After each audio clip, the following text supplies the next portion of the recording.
Hello, hello. Hi, friends. I'm here. Boom, let's go. Hi, Mark. Hi, Inky. How's it going? Hello, everyone. Happy Wednesday. I can't believe it's Wednesday already. This week is flying by. But happy Wednesday. I hope your week is going well so far. I hope you have had a gentle start to the week and yeah, get through today and then you're kind of into weekend mode. fake Friday tomorrow and then TGIF. And hopefully the weather is okay wherever you are. I know there's been sort of snow and ice and storms and things wafting through East Coast and other parts. So yeah, hopefully you're staying safe and warm and yeah, and healthy and happy. But welcome in. Get yourself comfortable. If you're lurking at work, then hopefully I can make your workday just a little bit more relaxing. Have me on in the background or just watch as I sort of dig into my inks and do some painting. So I have some ink samples that have been sitting around. They're not new, but they've been sitting around. And so I wanted to take them out and do some painting with them, use them up, right? Especially because some ink colors I don't tend to ink my pens with. And so, they would just end up sitting there or I would have to sort of give them away. So I figured, why not paint with them, right? So if you have ink colors too that you're just like, I'm not going to use this in a pen, it's just not for me, whatever, throw it into a paint palette and do some painting, throw it on a page and just make an inky mess or, an ink painting or just move it around, do swatches, have some fun with it. And don't think of it as wasting it. You are using it up. You're enjoying it in some way, in one way or another. So yeah. Hi, Spicy Misa. How's it going? AKA Sheeners. Am I right, Mark? I am so with you on that. Sheeners are great for painting. Not so much in my pens, especially if they take so long to dry. I'm just like, put it on a piece of paper and just let it sit on the windowsill. Mix it up. Yeah. Or give it to someone you don't like. Yeah. Or give it to your kids like I do. I'm just like, hey, do you want these inks? And they will take anything. So yeah, it's kind of funny. I own a big bottle of BPC Angelfish. Lovely, but what am I going to do with all that? Yeah. I don't think I've seen that color. Let me look that up. But you know what? I hear you. Like, what are we going to do with all of the inks, right? Especially if you have a big bottle of it and you're just like, I'm not going to use all this. Here we go. Yes. Oh, yeah. I mean, it's lovely, right? But something about sheen is just, I would love to paint with something like this, and I do. But I don't know. It's nice. It is nice. Hi, Pop Al Gal. How's it going? Happy Wednesday. We've made it a few days since Monday.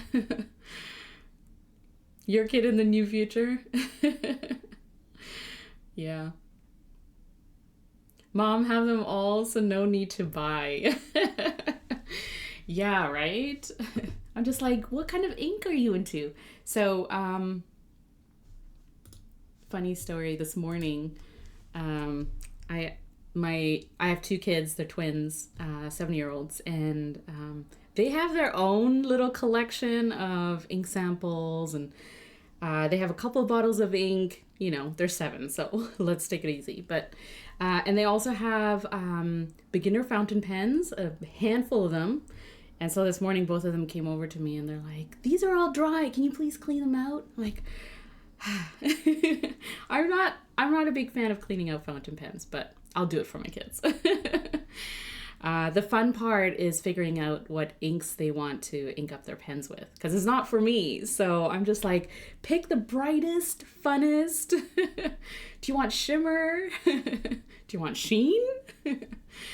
Pick whichever one you want and use them up. So that's where I am at. Yeah, I think aging ink trail painted with similar sheener. Yeah. I mean, yeah, it is great for painting, I think, or anything where, or, you know, if you're using like a really broad nib or like a fude or something. And I think for that, it's enjoyable in that way. I just, like, when I'm using, you know, a broad nib or something like that, I don't think I'm really doing it much justice because it's not like I see a lot of it. And if I do, it kind of just takes over. Yeah, so anyways, sheening inks. The fun. It's felt like the longest few days. Oh, I hope you're feeling a little bit better. I love how you spoil them. Yeah, it's more like re-gifting. So instead of, you know, dumping my inks or having to give them away to someone else or whatever, I'm just like, hey, I feel great. Like, you know, it's like they're really happy when I re-gift inks that I'm not going to use, or fountain pens or whatever, you know, beginner fountain pens, where I'm like, I'm not going to use this. Go ahead. Have fun with it. But I was exposed to fountain pens early on as a kid as well, through my older sister who was using fountain pens in school, in elementary school. And so to me, they seem like a norm part of stationery. Like if you're going to use gel pens or, you know, bright, fun pens, then why not fountain pens, right? And so I kind of grew up just thinking that fountain pens were a normal part of using in your writing experience. And so they're special, but they're not like, you know, I wasn't scared of using them when I was a kid. And so I want to get my kids used to using fountain pens and changing out inks or playing around with inks at least. And so they're not intimidated, right, by like having like the way that you have to hold a fountain pen or how you use it. And so you don't want this. Or do I? Hi, RKO Pen. How's it going? Oh, do not leave a bottle of Emerald Chavour on the counter when you're in the bathroom during quarantine. I'm going to show you this real quick. No. Oh, no. Yeah. Don't do it. Don't do it. My kids are a little bit older, so that doesn't mean anything. They still play with it and ink gets everywhere. The not so fun part is when they're like playing with inks in a bottle or something like that, and then they go clean out the bottle. So then I go, but without telling me, and so I go by the sink and it's like you have all these ink streaks everywhere in the sink. So that's fun to clean, but you know, it is what it is, so. Yeah, wow, right? Papa Gal streaking. Thanks for the idea, yeah. I'm gonna introduce Mom. Yeah, you should. You should introduce everyone you know to fountain pens and inks. And start them off with, you know, something good, but something that they can enjoy as well. And let them try the sheening inks and the shimmer inks and things like that. Like, they are fun, right? So it's almost what I look like when I'm cleaning. Pop out gal, that's so funny. It's so true though, right? It's especially if you're cleaning out a pen that's like that has red ink, or like, you know, those typical where it looks like you have blood all over your hands. That's fun to explain. Especially when you're dropping your kids off at school. Like, what is all over my hands? Don't ask questions. You don't want to know the answer. It's called writer's blood. Mom, won't you clean my pen? I'm your kid. Yeah, right? Oh. Also, my kids leave their pens for months at a time. So when I, like, you know, we know as fountain pen people, use your pens. Don't let it just sit there for like a month on end, and depending on the ink as well. Like, some ink's fine, but You know, you got shimmers and stuff sitting there for months, and then they come by with their fountain pens and ask me to clean them. It's fun. It's a good time. It's a good time. But yeah. So we are going to have fun with inks today, and hopefully I won't get ink all over my hands. But you know what? It's part of the game, right? So I'm going to do something similar to... Oh, I should also just say... first, if you're new here, if this is your first time watching, I'm Corolla. Welcome. I love stationery. I love all things fountain pens, fountain pen inks. I love painting with inks and watercolors and paints. But also, usually my Wednesday stream is related to fountain pens and inks because I have so many that I want to play with and get through. But if you join me on a Monday stream, same time, same place, then you'll see me play in my journal in my planner, my Hemlock and Oak planner. So this Monday we did a little memory keeping and in my weekly spread, and we set up this week's time blocking spread. And then we also did some drawing. So aside from painting, I also like drawing flowers specifically.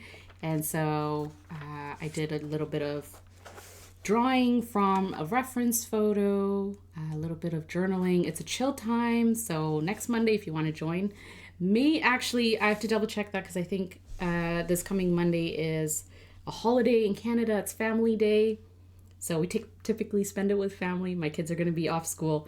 So actually, it might not be this Monday, but follow me on Instagram at From Corolla, and I'll let you know when I'm going to be on stream anyways. So you can hop on, have some fun, have some chill, relaxing time. If you want to do things along with me or have me on in the background, it's totally fine.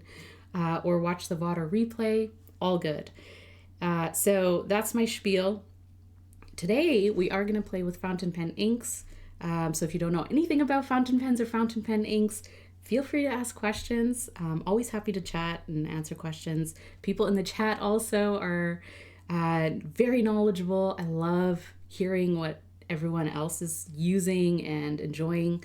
So yeah, let me know if you have a new acquisition or if you're excited about something that you're using, pen and ink wise or any other stationery.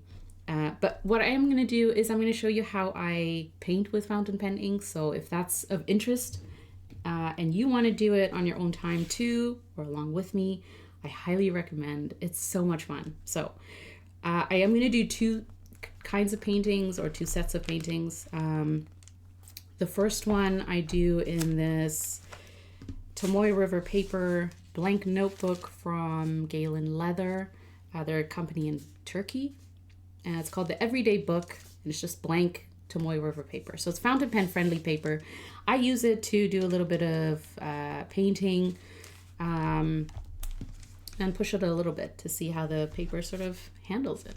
So there's that. And then I also used a watercolor sketchbook. This is a Hahnemühle and cold pressed watercolor paper. So it obviously it can handle fountain pen inks just like it does paints.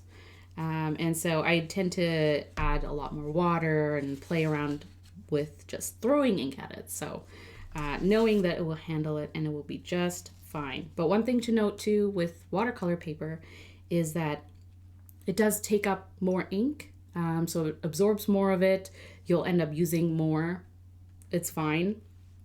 You're not going to go through it super fast, but that is one thing to consider. And then the other thing is your inks are going to look very saturated. So what you can do is add a little bit of water, and that's what I usually do as well.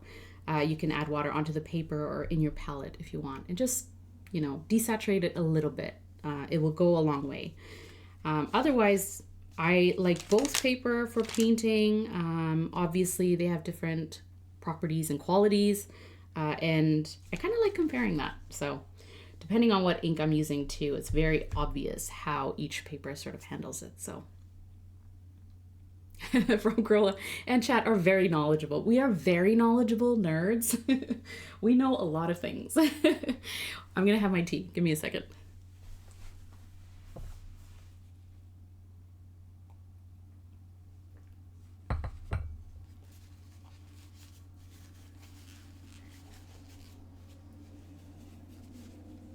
All right.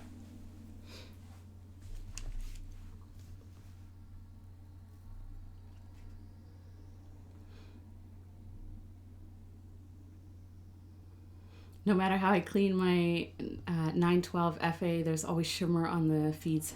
Yeah, it depends on the pen, doesn't it, too? Like, especially with shimmer inks, I dedicate certain pens. Not that I use a lot of shimmer inks in my pens anymore, but when I did, I had like, a few pens that I allowed to have shimmer inks in them because otherwise it's sometimes some pens are finicky to sort of clean shimmer out. And it's like the golden rule of glitter. Glitter gets everywhere and it doesn't go away. So months from now, you'll be writing with like, the fifth ink that you threw in there. You still have a little bit of glitter show up. I don't know how and from where, but it does. Shivers for the ink. All right, so what inks I'm using? First of all, this is I wanted to show you my ink sample stash, which I think is pretty reasonable because I've never been able to bring down my sample inks to this kind of level, like to one container to contain them all. It's always been like multiple containers in multiple places. And I'm kind of like, I like this. I like it. So I'm going to try and keep it to a manageable sort of amount. But also because if it's, a certain amount of sample inks that I can look at, then it reminds me to use them. And a lot of times I use them for painting because that way I can explore the ink a lot more than if I just ink up a pen with it.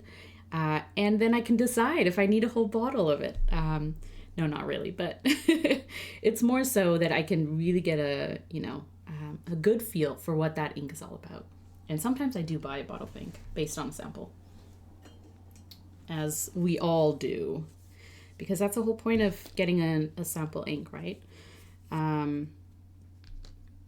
It's because people are generous enough to share the inks that they have, inks that you might want to try. So it's really fun that way. All right, so I picked out four ink samples that I wanted to play with. I think the palettes are gonna work. Like, I think the colors are gonna work with each other, but we will find out together. So, yeah, we're just gonna do it and we're gonna have fun. Okay, so this first ink is Robert Oster Gold Antiqua.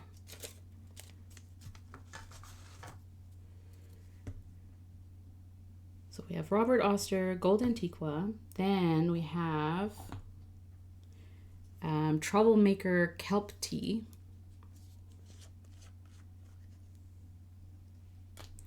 Personally, I'm not bothered by the shimmer transfer unless I'm using a black like Carbon Black or Chokuro. Yeah, so I keep just a few of my pens shimmer free for that purpose. Yeah, I agree, Inky. Especially if it's like a shimmer ink to another shimmer ink, or a shimmer ink to a standard ink that's like a color or something like fun. So it's not like a specific, I need it for note taking, or I need it to be black for, drawing or something like that. Because, then I have expectations of the ink. But when it's in like a pen that I've had shimmer ink in, and then I just want to play around with another ink, whether it's shimmer or standard or whatever, then it's not that big of a deal. But for me, it's more so what pen I put a shimmer ink into. So I don't, like, after I use a shimmer ink in a pen, I don't mind throwing another ink in there. But when I'm looking at using a shimmer ink, it's definitely one of my Twisbees or a Franklin Christoph. That's it. Or Pilot Kakuno, actually. But that's it. those three types of pens. Okay, so the third ink I just put in is, let's see, one sec. Lennon Tulpar Bubble Tea. And if you know this ink, it's really, really pretty. It's a really nice shade, but it is such a muted, gentle color that it's pretty pale that I would not put it into a pen. It doesn't matter how broad the pen is. It's just the color is so pale for me that I would rather paint with it because it's still a really, really nice ink. It's just too muted for me. And then the fourth ink, let's put a little bit, is Sailor plus pink. Sailor and plus pink. Plus and Sailor pink. It's a collaboration ink.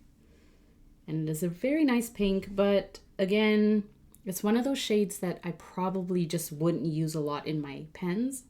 I like pink, but I just don't write a lot with pink. I made someone buy Kakuno. You should. They're not expensive, but they are really, really fun and really easy to use. Just super reliable. By the way, don't buy nitrogen ink. Oh no, really? I can't say I've ever tried it. Don't ask how I know. I don't want to remember. No, it did not happen. What nitrogen ink? Yeah, I can't say I've ever seen it either. Like, I don't think I've seen anyone use it. Just use spicy. Oh, he's loving it. Okay, good. Yeah, that's awesome. The Kakuno was the first pen I bought myself. Yeah, I would still buy a Kakuno now. There was a Panda one that Pilot released recently. That was so cute. It's such a cute pen. Like, I would buy it because it is cute, but also a really usable pen, right? I just wish they had broader nibs. Because, yeah, I'm not, a medium nib is fine for certain use cases for me. I just don't use medium across the board or finer. There's like only a specific number of pens I would have in my collection with the finer nibs, and they have a specific purpose. I seriously almost bought the Panda pen. I know, it was tempting. It was tempting. If I see it in person somewhere, or something similar to like that kind of, like a cute animal or something like that, I don't know if I could say no. They're just so cute. Yeah, it is fantastic. I still want to. I mean, I'm not gonna say you shouldn't. If you can find it. I think Yoseka had them and they're sold out, if I'm not mistaken, because I was just looking. I was just looking and taking notes. But I think I did see that they were sold out. But I'm not surprised at all. I think they will sell out really quickly if they do pop up in places. So. All right. Oh, my paintbrushes. So I'm going to use mostly round brushes because that's kind of my go-to for painting. Round-ish brushes. There we go.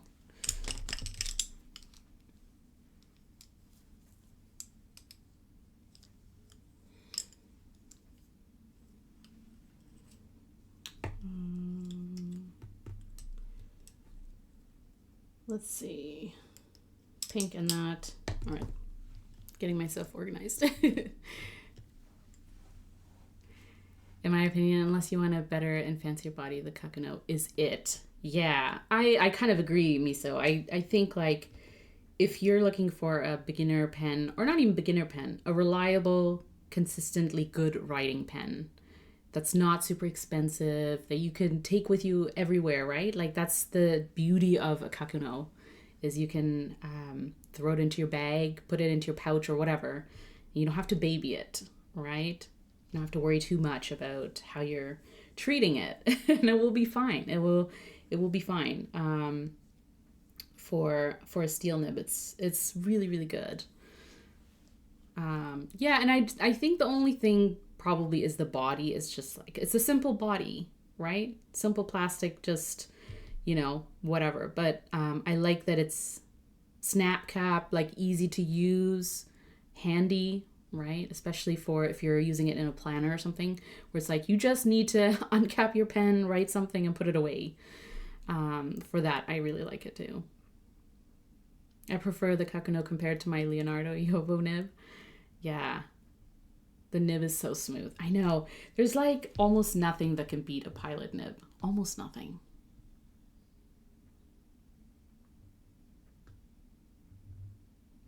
Me too. It'll probably slip into my cart if it happens. If it happens to be in stock somewhere. Yeah, Inky, I hear you.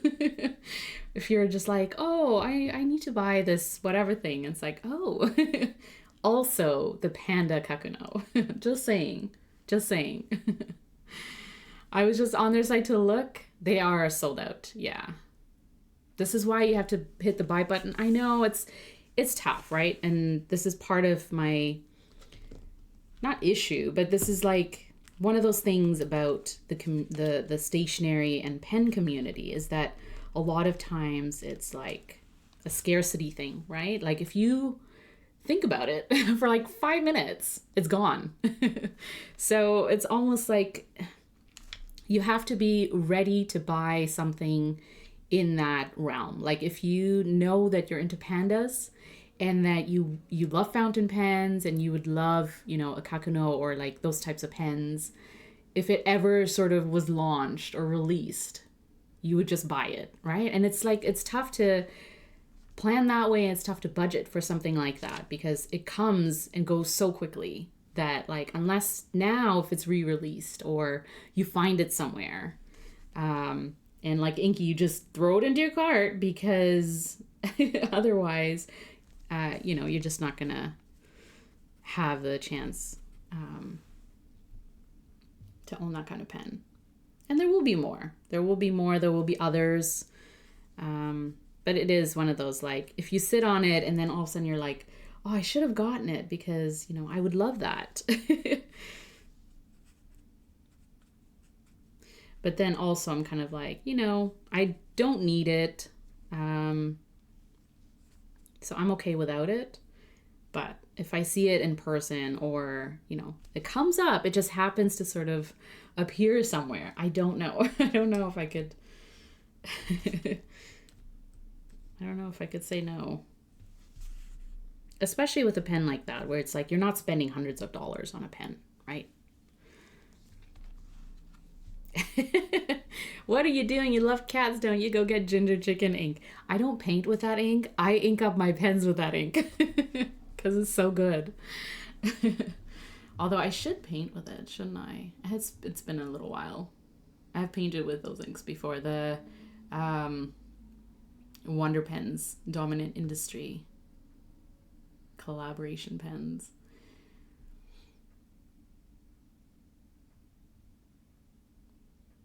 Yeah, Papaga. Every time I behave and say, let me think about it for a few days, it's sold out. I know. Or just like, let me think about it for an hour. Like, let me just see, like, should I get this? It's gone. Oh, if you're looking for, I heard Smoothie Pens has ordered them. Hopefully they'll appear on the site. Yeah. That's a good tip, Inky. I'm surprised you shared that tip. You're just like, let me get mine first. I'm just kidding. We share in this community. I'm sure we'll find someone too, like if you go to live events and stuff. I'm sure you'll find someone who got the pen. You're like, can I just use it for a second? It writes better than some 100+ euros in terms of pure performance. It's hard to beat. Yeah. if I was to buy a Kakuno all over again, my next upgrade would 100% be a Pilot Gold Nib. Isn't that funny, Spicy, how like we go through this evolution of fountain pens, trying to find the one that's like right for us. And then we come back and we're like, you know what? I would stick to the beginner pens. There's so many good ones. You know, the Platinum Preppy is great. It's reliable. It's, you know, and it's a beginner, simple kind of pen. And you can take a jump from that.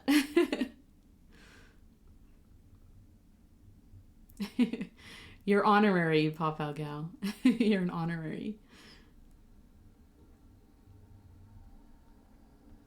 Oh, is one of your favorite inks ginger chicken? Spicy.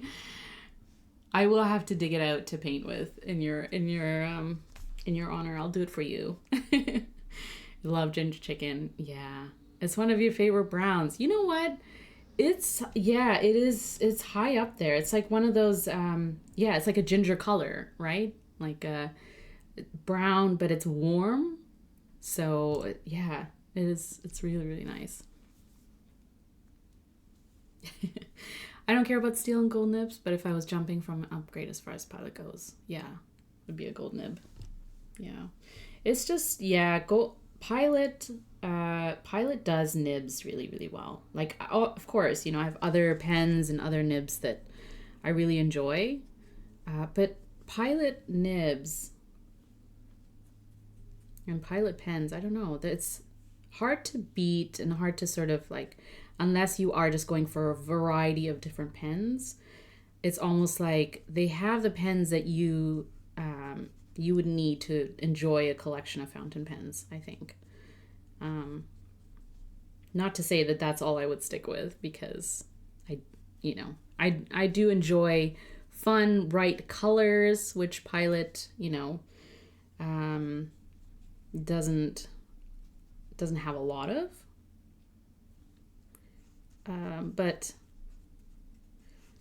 And I like different types of pen body shapes, pen body types and stuff too. So that's where it gets you. You know, that's where your collection starts to take off. And then you're looking at maker pens and other unique sort of pen types and stuff. But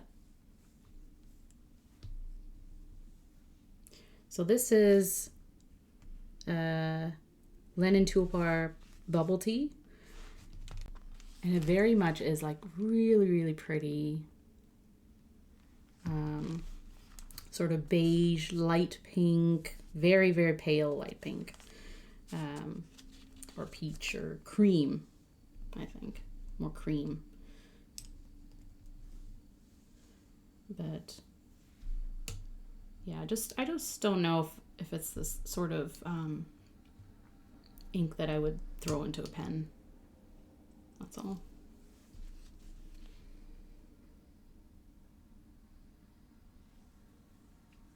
Then we have Robert Oster Gold Antiqua.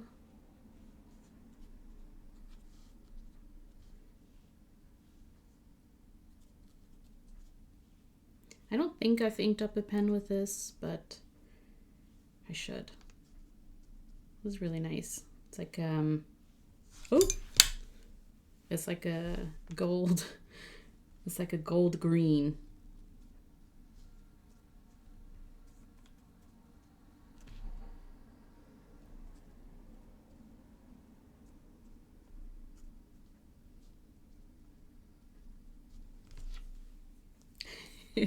Do the swatch here. After I almost dropped the almost had the paintbrush flying.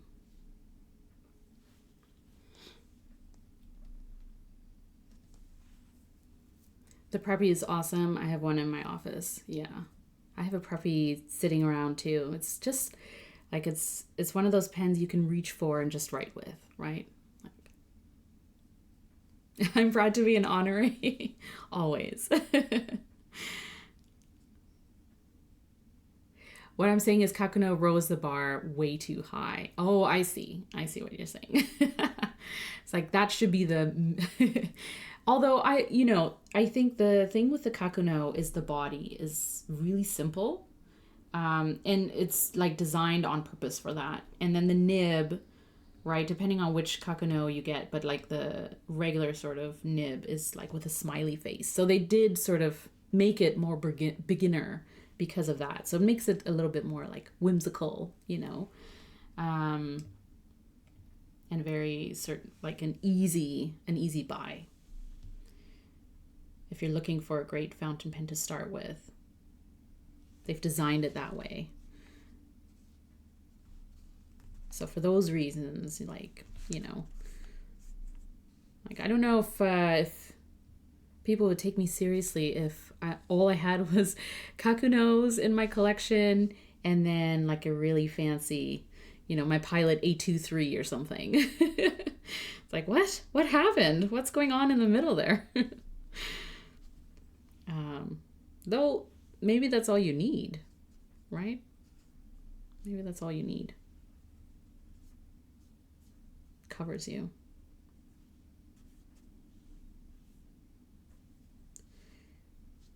So this is Troublemaker Kelp Tea.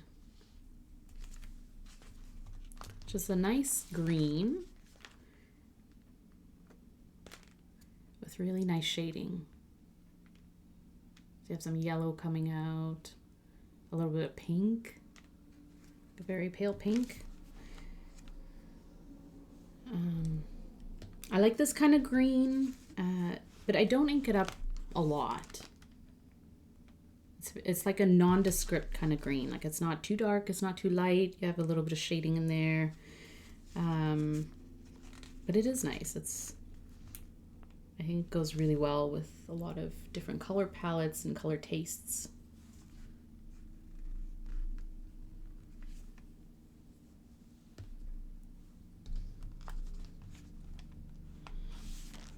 It's very a very soft palette.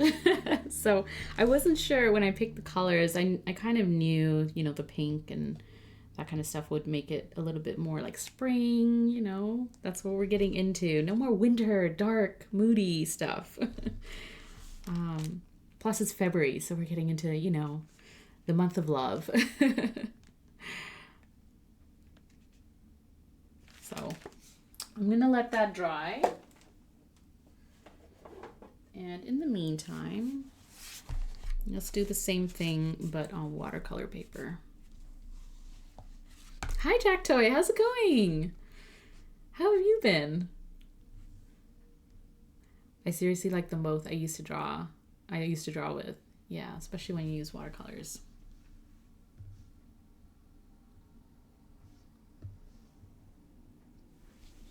I prefer the more expensive version of Preppy with a better body. Oh. One of my Preppy caps broke once. Oh no. I can see how that could happen though. They're just like, they're very simple. Very simple. Okay, give me a second.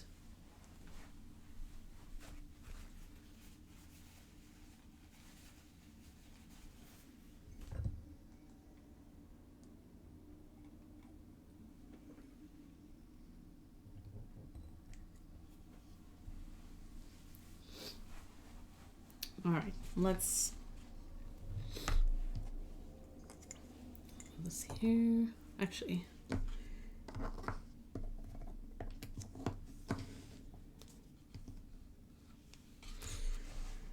okay.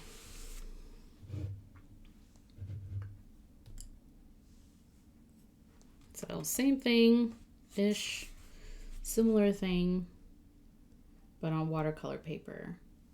And like I said before, if you're painting with inks on watercolor paper, you end up using a little bit more ink just because it's going to soak up a lot more. And so what you can do is add a little bit of water and then keep spreading the ink around a little bit.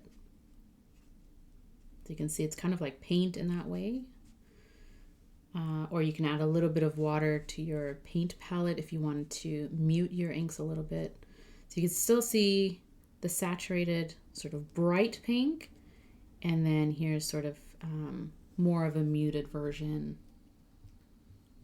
less saturated, watered down, which will give you a little bit more like a watercolor look instead of just, you know, you've painted.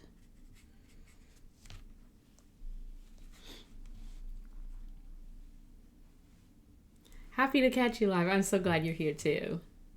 Oh, you've been catching up on YouTube. Yeah, I go through phases of that. Where I'm like, I need to watch all the YouTube videos.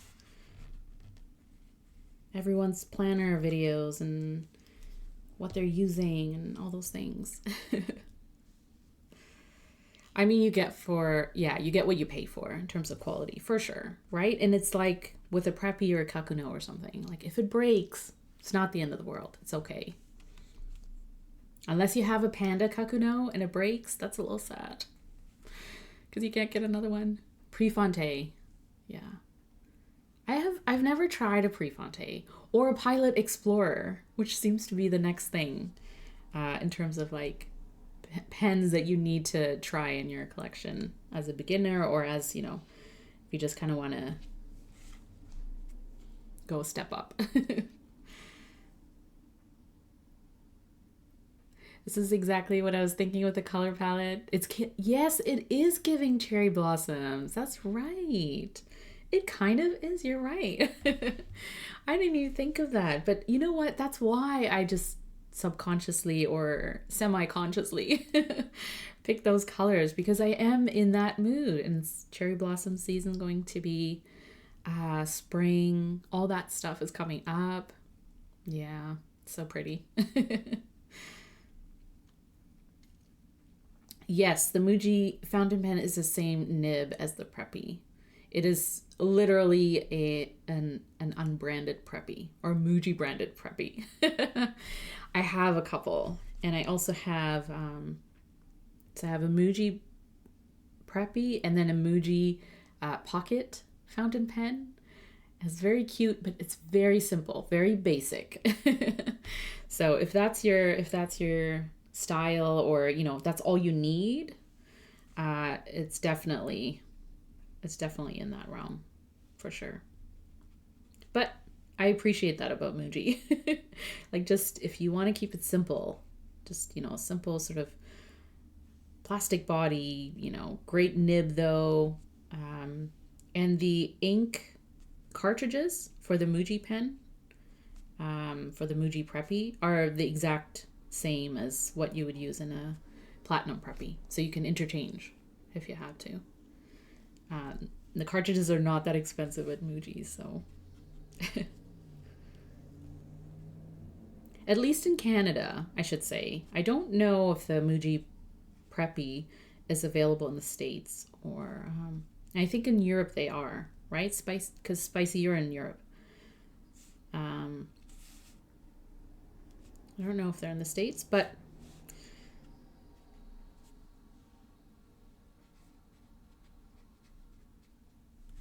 okay.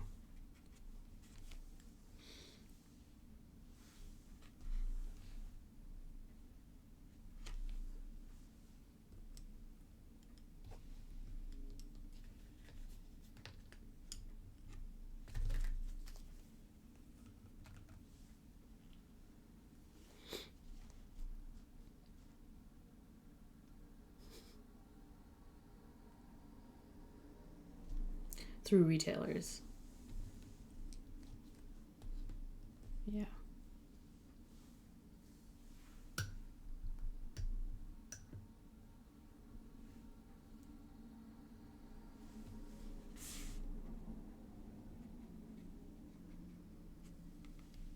So if you can't tell, I'm a huge fan of blending and layering inks, because that's one thing you can't do with fountain pens.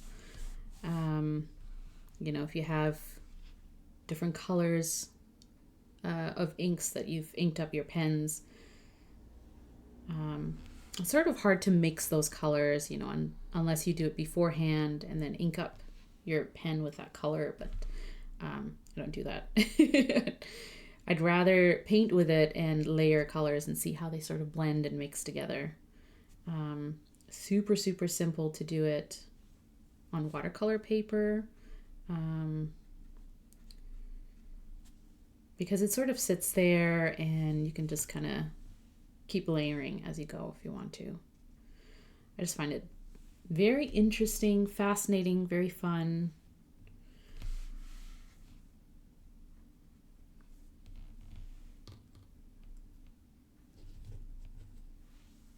And it's about exploring, but also just having fun with your inks in other ways. You know, inking up pens is also fun. I spend a lot of time thinking about how I'm going to, or what inks I'm going to use in my pens. And that's definitely part of the fun of having fountain pens, is trying to figure out what inks you're going to put in them.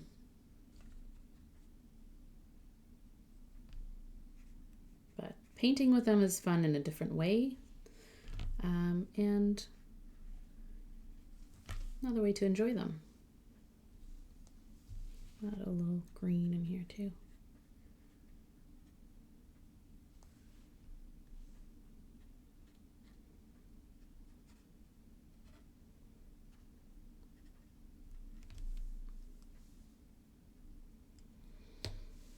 So even though you could end up using a lot of ink on watercolor paper, like I still have a lot of ink left.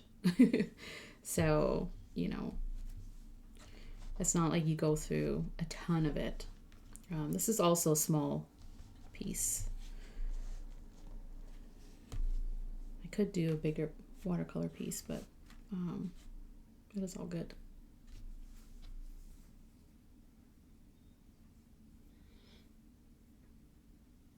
We know you're going to try everything for painting, right?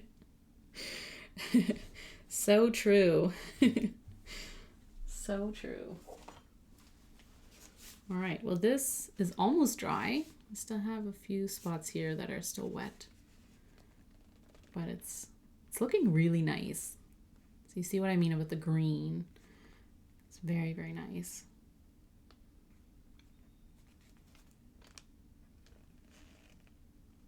But it's not super green. If you're into like bright green, like saturated green colors. Kelp Tea, and there's a few others across brands, right? You can find this kind of shade where it's like a green base, but then you have pink shading, maybe some yellow. But it is kind of a nice color. I like it. Especially with this kind of color palette where, you know, you have pinks and beige or cream colors. You don't want to add super bright, super neon, super saturated kind of colors into it when you're painting with them, at least. Just because otherwise it would take over, right? And I kind of want these sort of more muted colors to shine a little bit more and to stand out. So in that way, I like that the green is not so domineering. Yeah, I like these colors too. I think they're working really well together. And I also like that it's a little bit of a change from last week, where we kind of went with a little bit darker, shimmery, shiny colors. I did something similar the week before, I think. So it's been a little while since I went really light. Maybe here. Oh, I use Lennon toolbar in this one too, bubble tea. But I paired it with a blue and like a mauve. So that's interesting. Yeah, so if you're going to use like a dark green to pair it with other colors when you're doing sort of like one painted piece, I always find if it's really dark green, it's kind of nice to have other kind of dark colors or, you know, more saturated shades to offset the brightness. Because otherwise I would just go with something that's a little bit more muted, a little gentler in the palette. Okay, so this I'm going to think I'm gonna actually add a little bit more of the bubble tea, the beige or the cream. Just a little bit on the outside.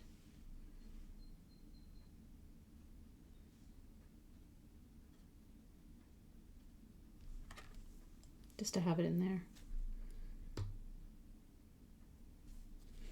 And we'll let that dry.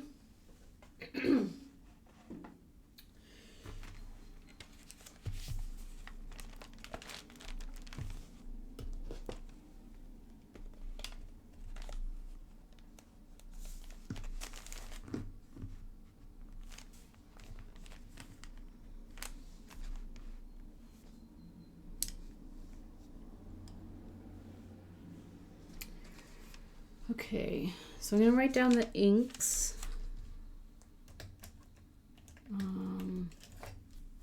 With just a fine liner, just so I don't forget.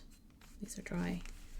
So I like swatching the inks that I paint with because when you're painting with inks and they start to blend and mix, sometimes it's hard to later to come back and figure out which inks you used.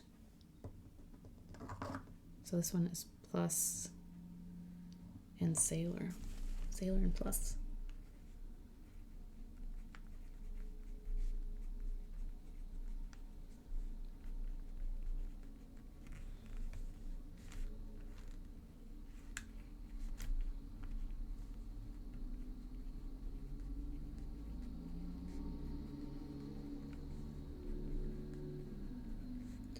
And Lennon Toolbar Bubble Tea.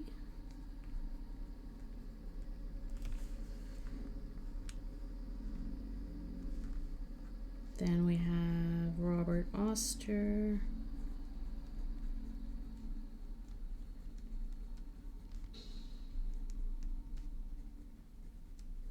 And Troublemaker.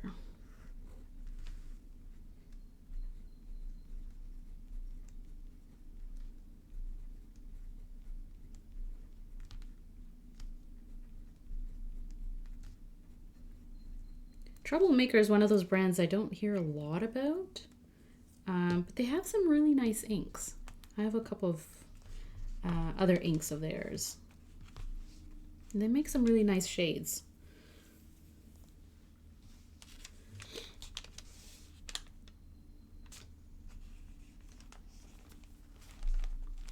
So this is still wet. So I think I'm going to blot it, but before I do, let's see. So I'm going to draw on top of the painting. I'm going to draw some details so it looks a little bit more like a bouquet. And for that I use Kakemori. Like, what is that name? Kakemori pigment black ink. And then I use a dip pen or dip nib. And my usual go-to is the Kakemori stainless steel dip nib, but I also have the Colorverse shuttle nib. So let me know in the chat if you prefer either or. If you want to see the Colorverse shuttle nib in action, I'm always happy to show you and to try it out. Or I can just go with my usual Kakemori stainless steel nib. But let me know if you want to see either or. And I am going to blot this. It's just kind of sitting there. It's just a puddle, little pool of ink.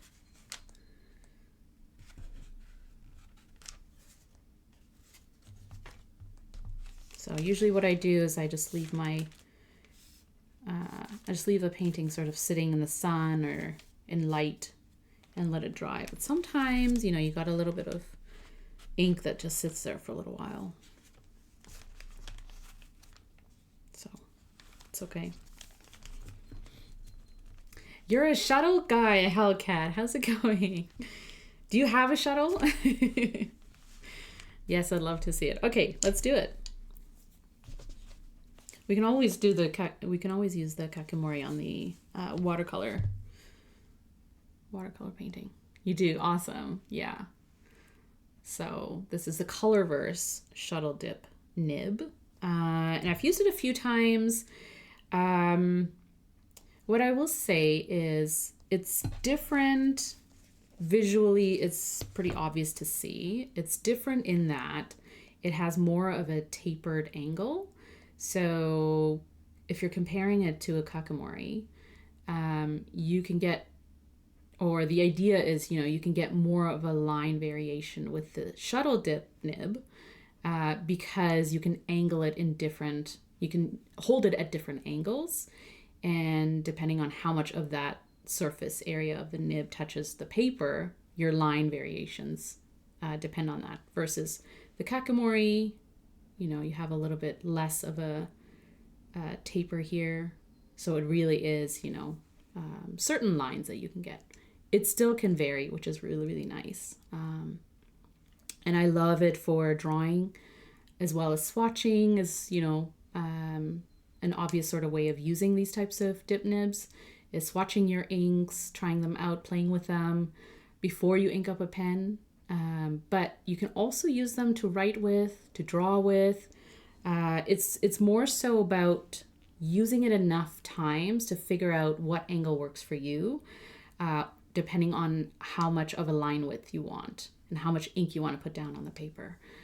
So if you're drawing with it or writing with it, you just have to get it at that right angle for you to keep sort of a consistent line of writing. But they do hold quite a bit of ink, right? Especially if you dip it in an ink bottle or an ink sample or something like that. And you're kind of writing with it. You can write quite a bit with these dip nibs. With the Colorverse Shuttle, it has a little bit of a reservoir, so it does hold quite a bit of ink in my experience anyway. But I have found initially when I started using this nib, it was a little bit scratchy, which we do not like. But partly it could be just you have to sort of keep writing with it or keep using it to sort of smooth it or find the right angle for it to feel smooth. But in lieu of that, just use like a very gentle sandpaper. I have one that came with a glass dip pen. So if it's good for glass, it's fine for this. So super, super, super fine sandpaper or something that sort of will smooth it out a little bit. So I tried that and it's great. It's fine. It's usable. It's enjoyable. So those are just some notes on the my experience with the shuttle dip nib. Others may vary, right? It kind of depends how you're using it, and also, it might be totally fine, it might be totally smooth for you as soon as you start using it, or you might end up, feeling like, oh, maybe it is a little scratchy, or it doesn't feel right, or and you can smoothen out a little bit. I use it for swatching, yeah. I want to try the Tom Studio nib he has next. Yeah, I'm actually quite curious about it. I don't have one. I did see that Ink Dependence Mike used it on his stream last week, I think, or the week before. And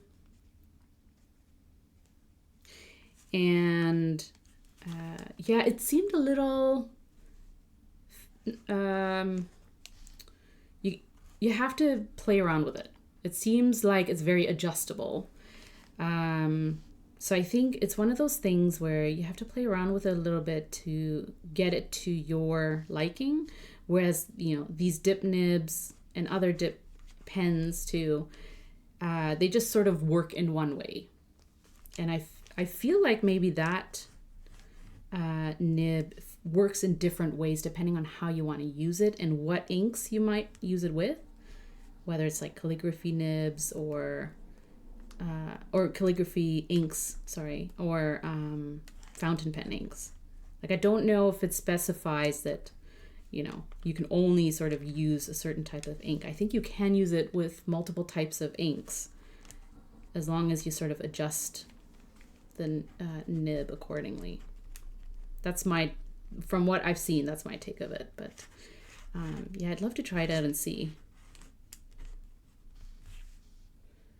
how it's sort of user-friendly. Or so the thing with this nib is, yeah, if you're drawing with it and you want to get sort of those broad lines to shade with, or to thanks so much for the follow, or if you want to use it for sort of finer lines, right? It's just about like angling it, especially when you first dip it in the ink. You're going to have a lot of ink ready to to appear on paper. So if you're kind of using it like a swatch, at a swatch angle, right, you'll get more of that ink coming out. But if you angle it up, you'll have a little bit less.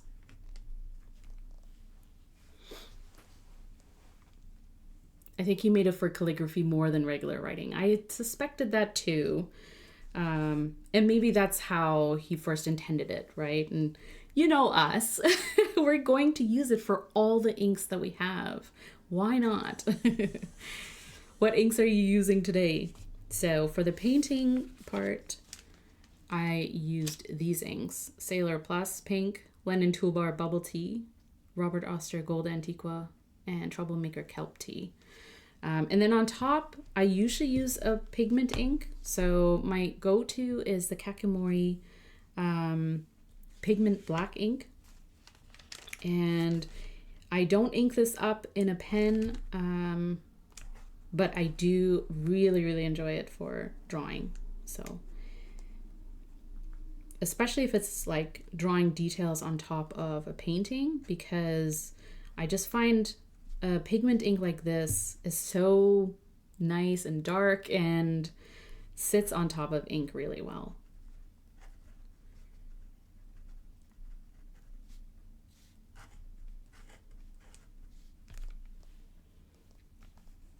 Most things he made were for his wife, who does calligraphy. That's good to know. Yeah.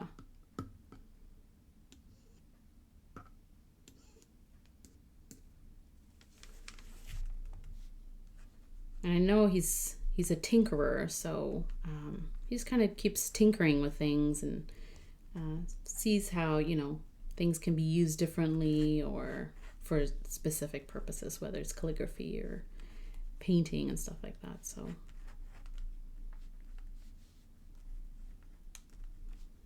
I think they just announced or teased an Instagram post about watercolor paints. And that really intrigues me. Like paint palettes, I think.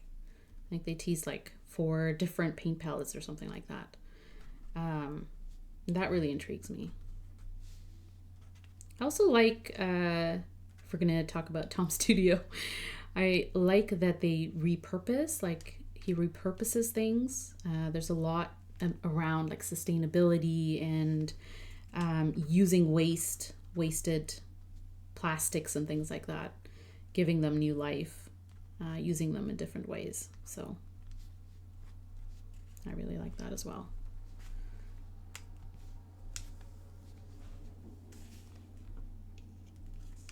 So if you're using the Colorverse Shuttle dip pen, right, you can swatch them, and again, depending on how low you angle the nib, you can get like a really broad line. But it is about like finding, finding the right angle.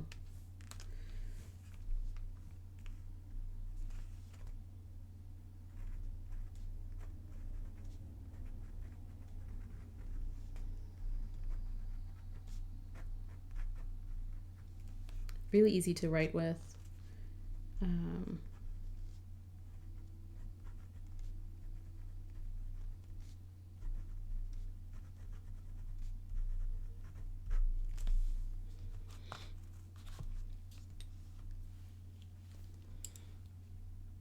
Yeah, it depends on the nib holder too. Yeah, good point. Yeah.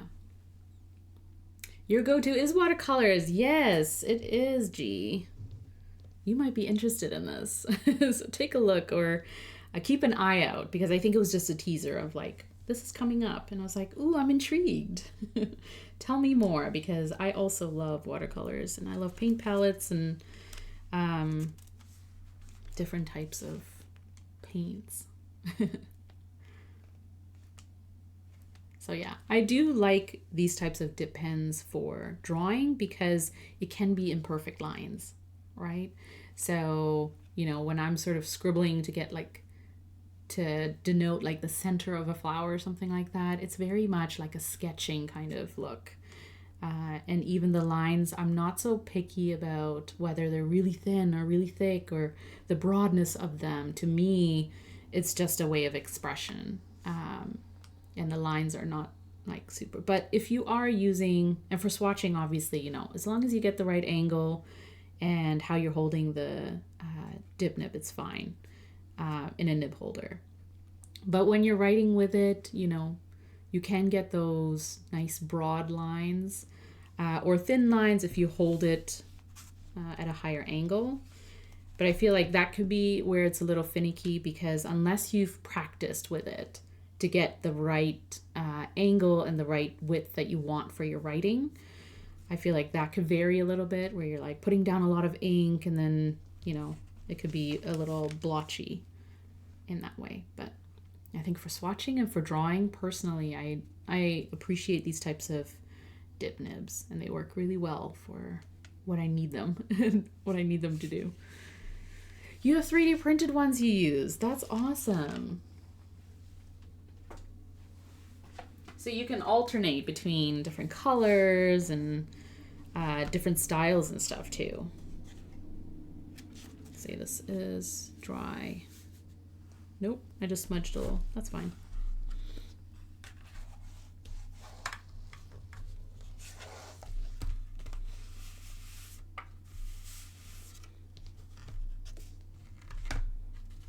It's okay now. Kitty Inkpot inks remind me of watercolors. Yeah, there's some fun colors I've seen from Kitty Inkpot.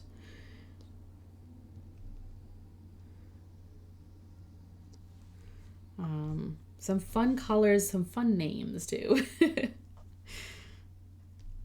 All right, since we use the Colorverse shuttle, let's keep using that one because it has the ink on it, so we're good.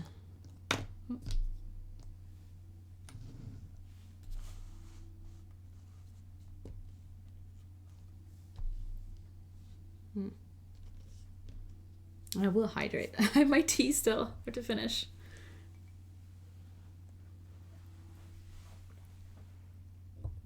All right.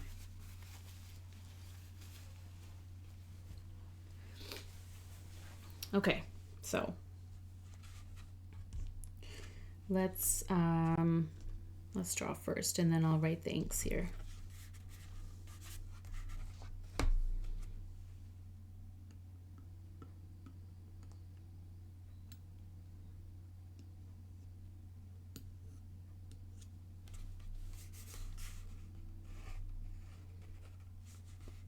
So I do find that dip nibs can be a little scratchier on watercolor paper because you have the texture to work with. But in that case, I just kind of lift up on the pen a little bit. I don't put it too, I don't touch it too hard on the paper because I don't want to scratch up the paper and I don't want to feel the scratchiness of a nib. So if you lift up a little bit, we'll still put the ink down. So, but you can have more of like a sketch look than a detailed drawing. I find the nibs still do really great on this paper. Not too much of a problem, I don't think. But similar to the when I was painting with inks, it can sort of soak up a lot more ink. So you can actually put down a little bit more ink to sit on top of your already existing ink on here, and it's fine.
And if you are using a dip nib like a shuttle or a kakimori, just remember to keep rotating the nib because you have these grooves where the ink sits in.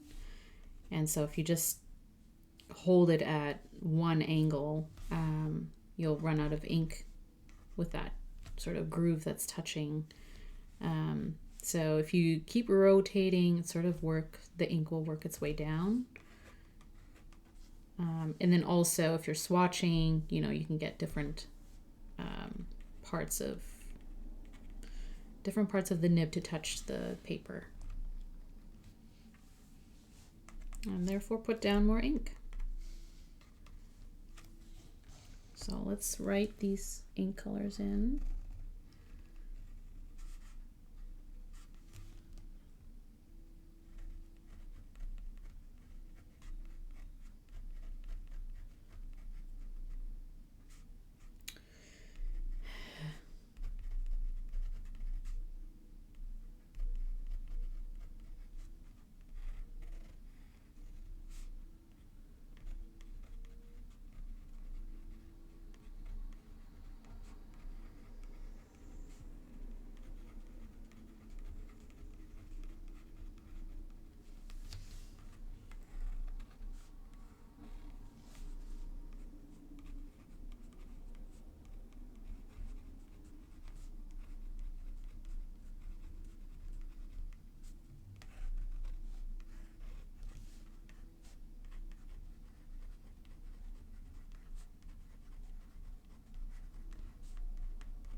We'll go. All good.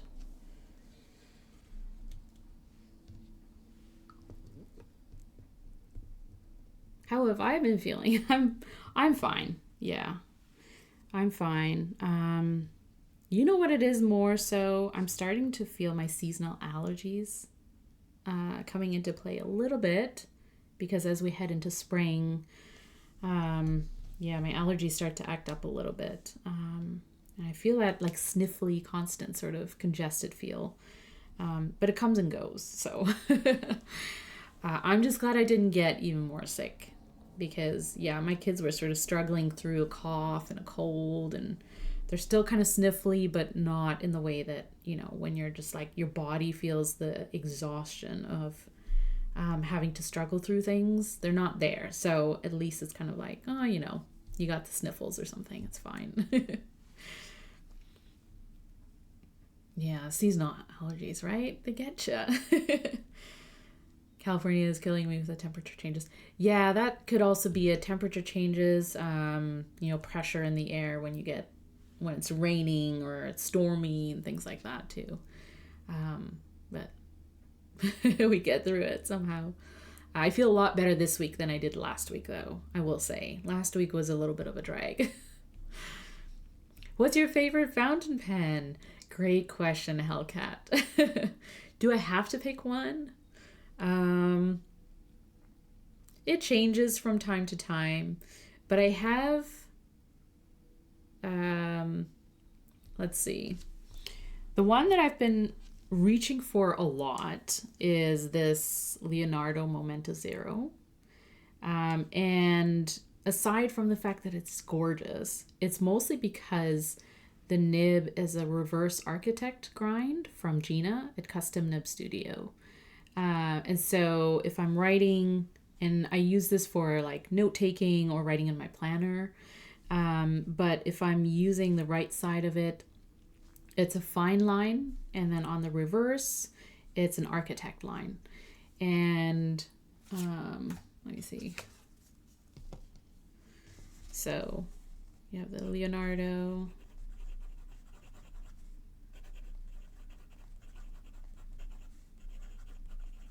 And then you have the reverse architect.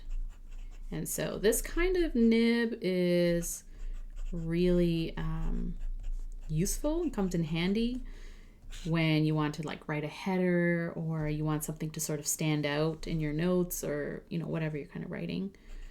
And it's so smooth to write with. And I have just you know, reliable, simple brown in it. Bon Lidate. It's my go-to standard, no fancy, sort of, you know, very straightforward. So that's a pen I've been reaching for a lot. So it is one of my favorite sort of all-time go-tos. Go-to. Yeah, Gina at Custom Nib Studio. I love their grinds. Like I like all kinds of different custom ground nibs or custom grinds. Gina's are like top notch, as are others. But the reverse architect for me is like one of those. I probably wouldn't use an architect grind or an architect nib for like daily writing, like for journaling and for cursive, you know, like for all kinds of purposes. But it's one of those nibs because it's on the reverse and I can use it regularly with just a fine line. It's very handy. It's very handy to have. Let me see. What else do I have? Hold on one second.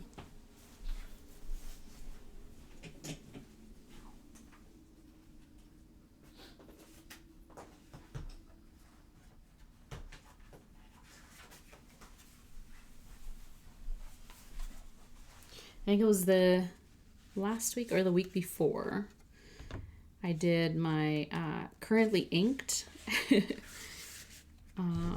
So while this dries,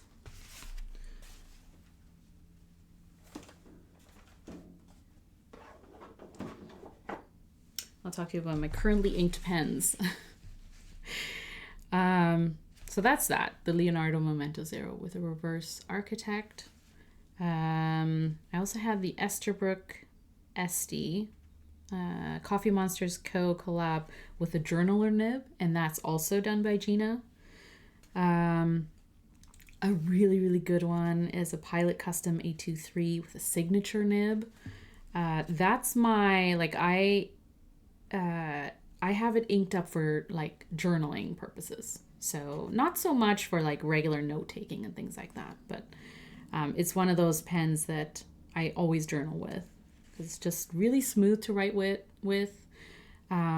Great Pilot nib.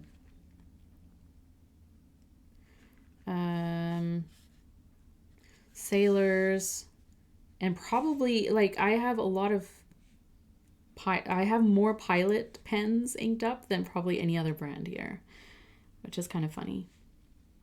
So speaking of Pilot just being like a good all-around brand for pens. Yeah, some really fun ones though. Like the Pilot Vanishing Point is like just a good reliable pen, right? But then I have some fun ones that I like to just play around with. The Skogsy Baby Swero with the BB Sig, double broad sig. by Audrey from Franklin Christoph. So it's kind of a mix of things. Fun vintage nib. Left oblique. And a Parker Maxima. That's a really good nib too. One of my favorites right now is the Stilo Stile with EF cursive italic. Yeah, I'm carrying the 823 with the signature nib. Yeah. The ink in that one is Pelikan Edelstein Tanzanite. It's one of those inks, like a blue-black ink, right? But it's one of those inks that it writes really smoothly. Like, I don't have any issues with it. And also, it's because that pen, I'm not going to change up the ink too much, right? Like, it is a bother to try and clean out inks. So it's like, I'm always going to just put an ink in it that I'm just going to write with, and it's not going to be bright. It's not going to be shimmery. It's not going to be like anything too out there. But yeah, a pen that I always have inked up is a Platinum Century 3776 with an ultra extra fine nib. My only ultra extra fine nib or needlepoint like nib, because I only need it for certain type of note taking. And so it's always there. It's like using a 0.38 gel pen or something like that. It's like, I will use it consistently for certain purposes, but it's not going to be one of those like fun, have fun with pens. But yeah. So I think that's kind of sort of changes, I guess, like in terms of what pen I'm really excited about, what I'm really having fun with, or a pen that will always stay inked up just because it's so reliable. Like this is why the Leonardo is so good. It's because it's beautiful, right? It's so aesthetically pleasing to look at. But also the writing experience is just so much, and so much, it's very enjoyable, is what I was trying to say. I have a BB Sigma Leo. Oh, awesome. Yeah, it's such a good nib, isn't it? It's so good. My Birmingham Penco Dart Frog. Oh, I have to look that up. Let's see.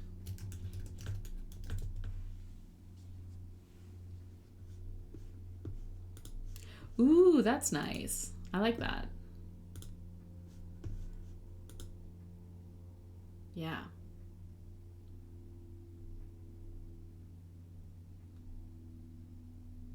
That stands out. It's really nice.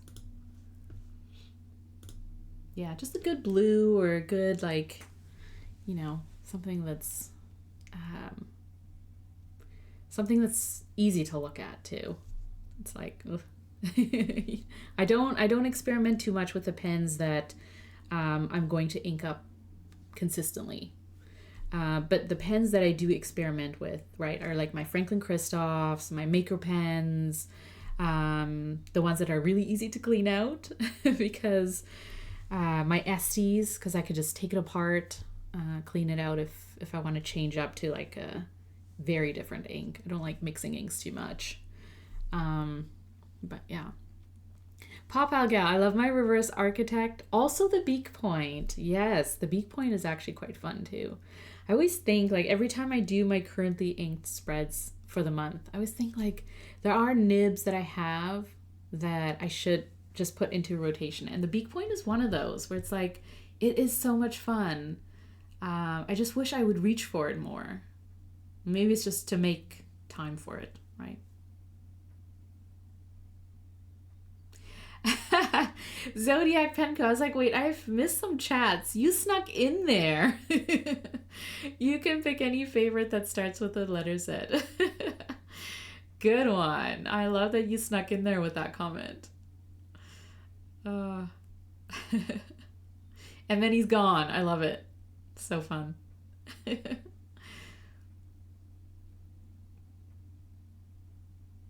My 3776 is a music nib. Ooh, that's awesome. Do you like it? Have I tried a music nib? Ooh, yes. In my in my sailor this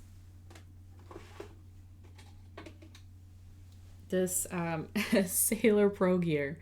I got this with a music nib last year, I think, at the California Pen Show because they were discounting pens at the table. And I thought, I love the pen body. I love the color and the design of it and stuff. And obviously I want the gold nib, but they only had a music nib available. And so I got it. But I have to tell you, Hellcat, I was not a fan of it. So I don't know if it's, you know, different or similar in the 3776, and, you know, obviously you like it, so it's all good. But for me, I was like, I don't know how to use this properly because it just would not, it kept skipping. It was like hard starts and stuff. And then if I got it going, it was just wasn't putting down, like I could feel that I was holding it wrong. And so I was like, I don't know, I guess it's not made for me. And so I got Gina to grind it into a cursive italic, but keeping the broadness of the nib. And so it's like a really nice cursive italic. So I'm more likely to use it this way. But you know, it's like, it's one of those things, like you can try different nibs, and for some people be like, yes, this is the angle that I need it at. And for others like me, it's kind of like, I'm not using this correctly. It's not made for me. So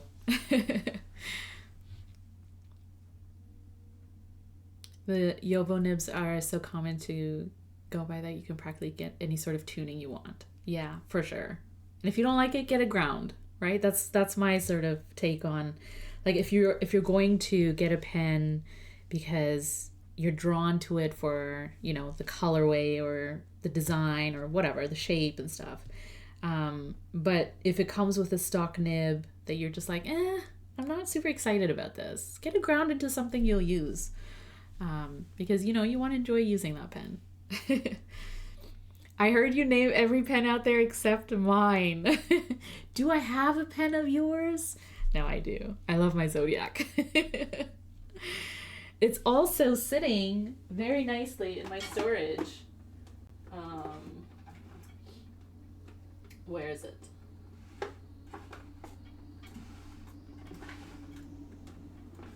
Here it is. You'll love this part. It was sitting beside my Skogsy. That's how I store your pens, beside each other. Because they're both so good. This is my Zodiac pen. I will say I do love using this one. Actually, I had a broad cursive italic in this pen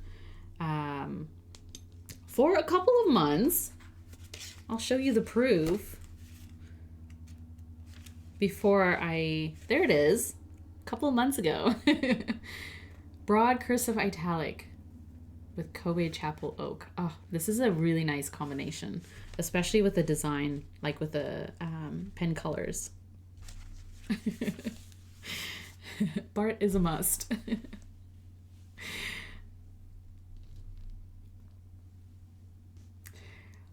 Platinum is a better music. Sailor is least favorite music. Okay, thank you, Hellcat, for letting me know that, because I tried a Sailor music nib is the only music nib I've tried. And I only got it because it was the only one there that was discounted. And I was like, I need the pen. Whatever nib comes with it, I'll just get it, you know. And yeah, and I tried it and I was like, honestly, it's not made for me. So I don't know how people use it, but I'm not using it correctly. And I just couldn't get the right angle, so. But I'm glad to know that, you know, there are better ones out there. Probably, you know, more usable in that way, I think. But I have an older missed the comment. I have an older Sailor music nib and I love it. It feels very similar to the Pilot Signal. Oh, does it? Okay. I heard the newer Sailor music nibs are different. Maybe they just like adjusted something to make it more unique, right? Like maybe it was like, oh, it's too similar to something like a signature type, which I actually really like the signature nib because it's very rounded stub, You know, it's like a very smooth rounded stub to me, in the way that I hold it. So, but yeah, that's interesting.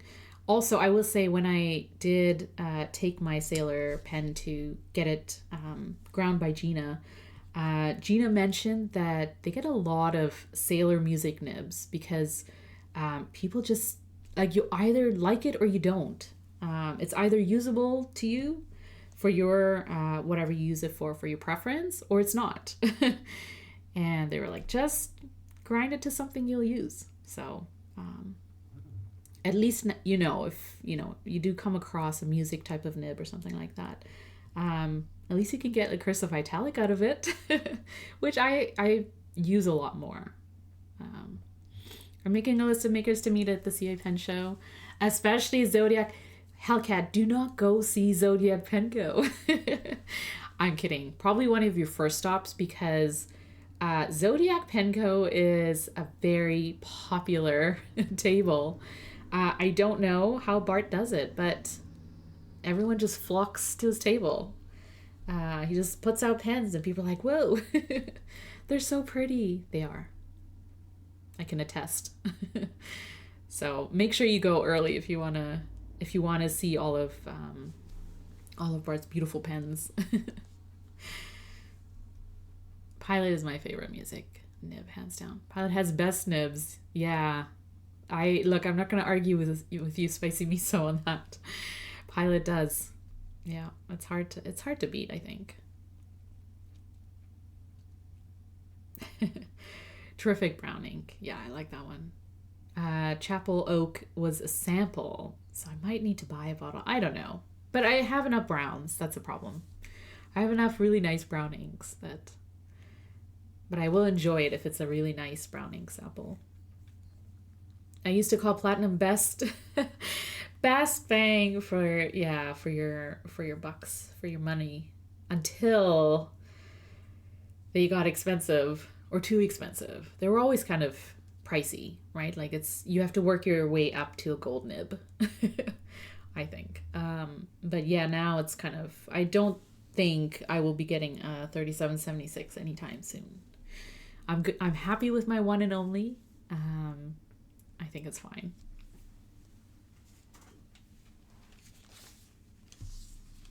It's his charming personality. It's the accent.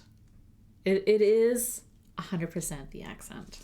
And it's the way Bart just carries a conversation, I think.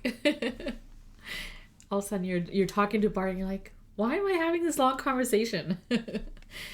It's just, yeah, Bart is an easy person to talk to.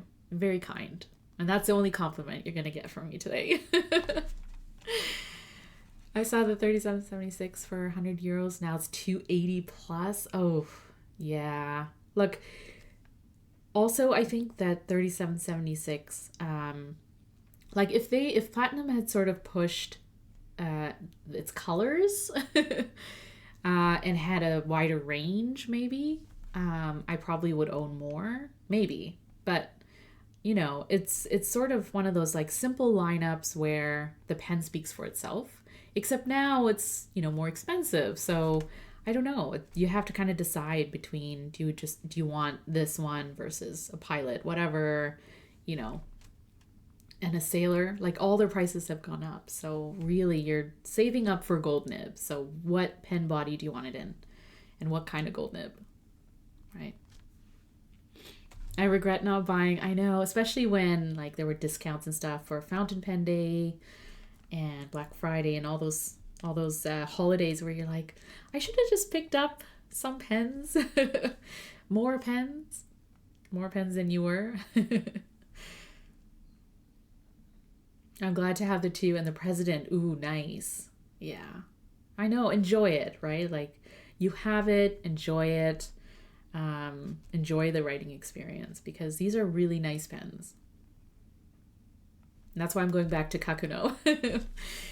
The panda one. Yeah, you're right. It is accent. I know. Yeah. It gets you. Yeah, way too expensive to justify. I know it sounds, Here's the thing too, is it sounds higher in Canadian. So, when you're talking like $400, $500 Canadian for a pen, it's just like, what am I doing? What am I doing? I need to save up for these things. And, it's like all of a sudden you're budgeting accordingly. You guys are mean. It's with love, Spicy. This community does everything with love. We like to troll each other. Hey, Bart is great at trolling people, so,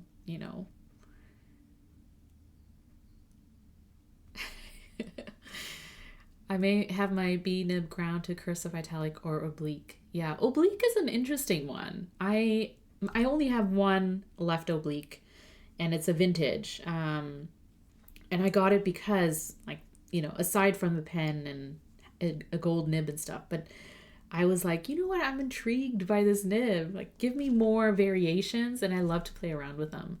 And it is really fun. It is really fun. And I definitely had to sort of adjust my angle of writing for it, because it is very specific to a certain angle.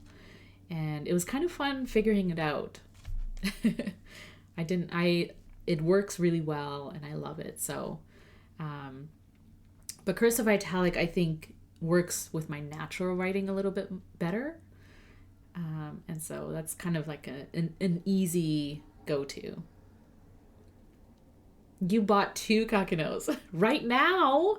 What are you doing, Spicy? What's going on? I was wondering where you went in chat. Spicy miso out there getting Kakunos. So funny. Love and sarcasm. You know what, Hellcat? If we don't have a sense of humor, what are we even doing? We can't take ourselves too seriously, especially in this hobby. We're nerds. It's fine. Your impulse got me. Is it because we were talking about it too much? Don't go out and buy a 3776 just because we're talking about it, though. The Kakuno is fine. I roll my pens at times. You are not an angel. You come across as an angel, but it's that accent. It throws you off. It throws people off. They're just like, oh, yes, this gentle character. But careful, Bart. Now, Bart's one of the, I think Bart, here comes another compliment. I don't know. You're one of the most like casual, easy people to talk to and to hang out with. And you don't have that kind of like, I'm a maker, vibe. Where it's like anyone can hang out with you, anyone can talk to you and just like sit there and chat with you at your table. And I appreciate that, especially when we first met. And I was kind of like, hi, I'm Corolla, and introducing myself. I know your pens. And you're just really kind and very friendly with your charm and accent. Okay, and that's all I'm going to say about Bart. Just kidding. Who else would spend money like we do? That's it, Hellcat. That's it. Who else, right? I feel like we're a very picky and dramatic bunch, but also we can just be like, hey, look, if the price is right, it's good quality, sure, take my money. It's fine. It's worth it.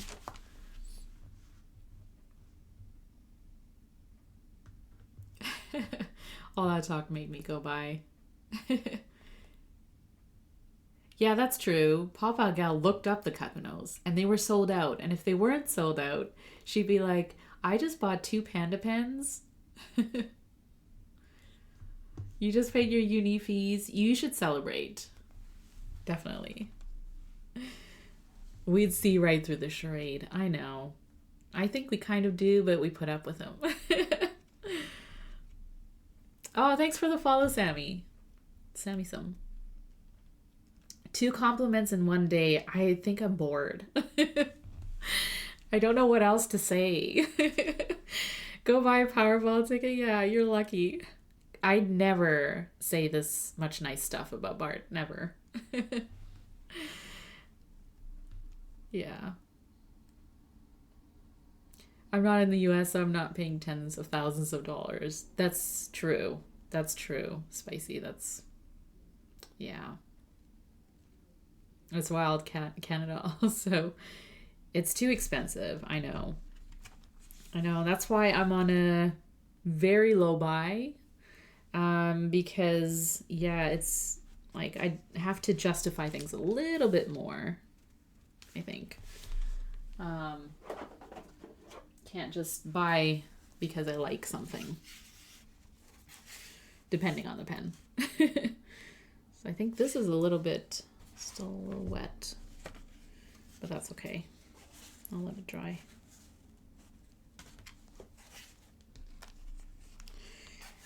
We can still talk about pens and off-topic things, but I do want to quickly look at this and just compare.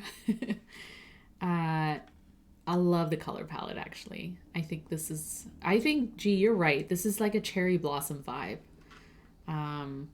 Spring vibe, and just a more, I think we're getting into hoping for, warmer weather and blooms and that kind of stuff. So I think that's the kind of mood I'm in anyways.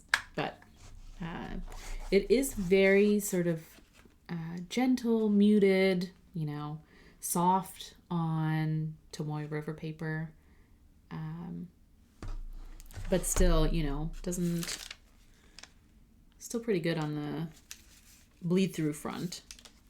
So took that ink fine. And then on watercolor paper, even though I did add some water so you can see parts where the pink is like very soft and muted, similar to kind of here. But that's adding water, right? And just kind of spreading out the ink. And so you can kind of get, more saturated, a little softer. You can play around with how much of the shade you have on your paper. And yet, the ink it does stand out. Even some of the lighter inks, right? The shading's really nice on the green. So that is, I do really appreciate both papers. And I like seeing inks on different types of paper. Another reason why you should experiment with different types of paper to see what you like. Whether it's for art or for writing, for journaling, for note-taking. If you really want to enjoy the writing experience in all its ways, different nibs, different inks, then I do highly, highly recommend testing different papers if you can. If you're able to get, a tester pack or try if you can get samples or something like that. And find the kind of paper that works really well for the inks that you're using and looks really good to you, right? Like some people don't like Tomoe River Paper for various reasons. But in terms of how inks look on this type of paper, when it's consistent and, behaving properly, is really nice. I really do like this type of paper for that. But yeah, doing art on watercolor paper, because it's meant to handle paints and inks and water and stuff like that. Still is very enjoyable, really, really fun. So if you are, if you do have inks kind of lying around, sample inks or inks that you've used in a pen but are no longer into it, throw it on a paint palette, throw it on paper, have fun with it, explore it a little bit more. I guarantee you'll be a little bit surprised at, the different sort of properties that you might be able to pull out when it's in such a sort of concentrated big space on paper and stuff. So yeah, have fun with it, really. Oh, bubble tea is giving me the feels. It's really nice, isn't it? It is. It's such a nice shade, and I'm almost done the sample because I've painted so much with it, and I've swatched it and played around with it. It's such a good ink to, like, it goes so well with other colors. I have a pen with that resin look. That's awesome. The colors are more vibrant with the watercolor paper. Yeah, But yes, cherry blossoms. I want spring to be here too. I want it to be warmer. Oh, guess who finally got a 2026 planner? And what did you get? Because what's still out there? I think you beat Spicy Miso at getting a planner, actually, Bart. Yeah, what did you get? We all want to know. I thought Corolla found you one. Hey, shh. Don't throw me under the bus. It was Karina who was supposed to find him one. No, we gave him some options. I ditched you. I did. I'm sorry. I'm not sorry. Sorry, not sorry. I also leave pen shows without saying bye to Bart. That's just how I roll. I ghost Bart a lot. And yet we're still friends. It's okay. I believe what happened was Karina and I gave Bart some planner options. Oh, you got the Sterling monthly planner. Oh, awesome. Sterling ink. Yeah. Are you using it? Like, do you have it in hand? That's a good one. I like that. Sterling ink, Midori, those ones, like, they're just, yeah, nice. They're consistently reliable. It's too thin. Wait, you used a Hobonichi. Oh, you mean the book. Okay. Because I was like, it's the same paper. Unwritten and still, yeah. Once you write in it, it'll fluff up a little bit. You'll get crinkly paper. It's Sanzen, right? They're using this year? Because I think their notebooks, they're using or came out with Koji paper. I'm curious. I still haven't heard much about it. But I'm looking forward to seeing what people think about Koji paper. And there's another small planner brand that is coming out with undated planners. I forget the name now. But they're using View Corona. I don't think I've tried View Corona. But I've heard it's pretty good. Or really good. So anyways, that's just to say there's different paper types and different planner brands that are using, like they're going with, non-TRP Sanzen papers. I think that's pretty cool. That's interesting. I do want to see how people like these different types of papers, who use fountain pens and inks and stuff like that, and how they sort of compare to what we're used to. Because, yeah, after I'm done this, I don't have a lot of pages to go in this book. Maybe a few. It's a few more weeks to go, friends. But once I'm done, I'm not too sure what my next sort of paint sketchbook thing is going to be. Because I like the size of this. I'm open to trying a little bit bigger. I don't know, A5 or B6 maybe. I have used B6 in the past and quite enjoyed it, and went with standard because it's very portable. You can throw it into a TN cover and have it protected and stuff like that. I also kind of like that long horizontal or long vertical sort of look to it. Yeah, it just looks really nice to me. And it's a little bit bigger than this, so I can play around a little bit more, but it's not so big that I'm just like throwing ink all over the place and like, it's taking up too much. Because also, if you use a bigger size, it just takes a little longer to dry and things like that. So something to think about, and also explore different paper types maybe. I don't know.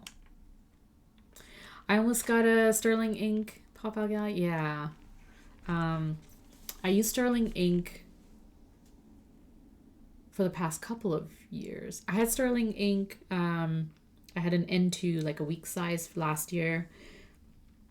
And then the year before I had a B6, I think.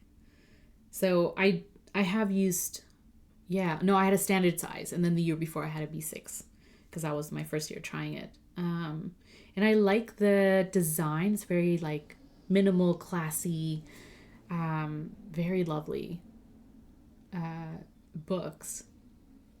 But then this year, or for this year, so last year, when they launched their planners, I decided not to go with sterling ink just because of shipping customs fees. Shipping fee aside, it's actually quite low. But the customs fees would have been pretty high coming into Canada. So, I decided not to. And also the same reason why I didn't go with a Hobonichi, aside from the paper. Possible paper issues. Possible. I don't remember who it was. Someone got a bad planner.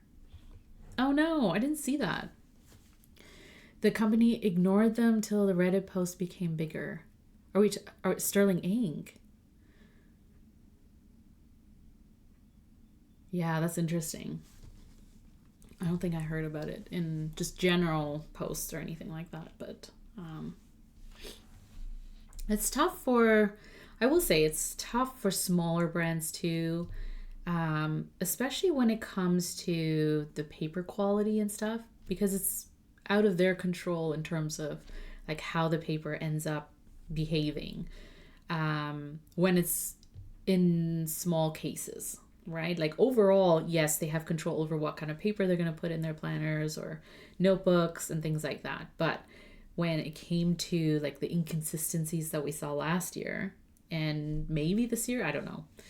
I think it's a very minimal amount this year, but I think when it comes to like inconsistencies or things where people are like, this isn't working the way, like this isn't behaving the same way as last year or what I'm used to, it's tough. It's tough for small brands to kind of, put their faith into a paper company, because that's what their notebooks and planners are going to be at the end of the day. It's the paper, right? If people don't like the paper that's in their planners, they're not going to buy them. So yeah, it is a tough spot.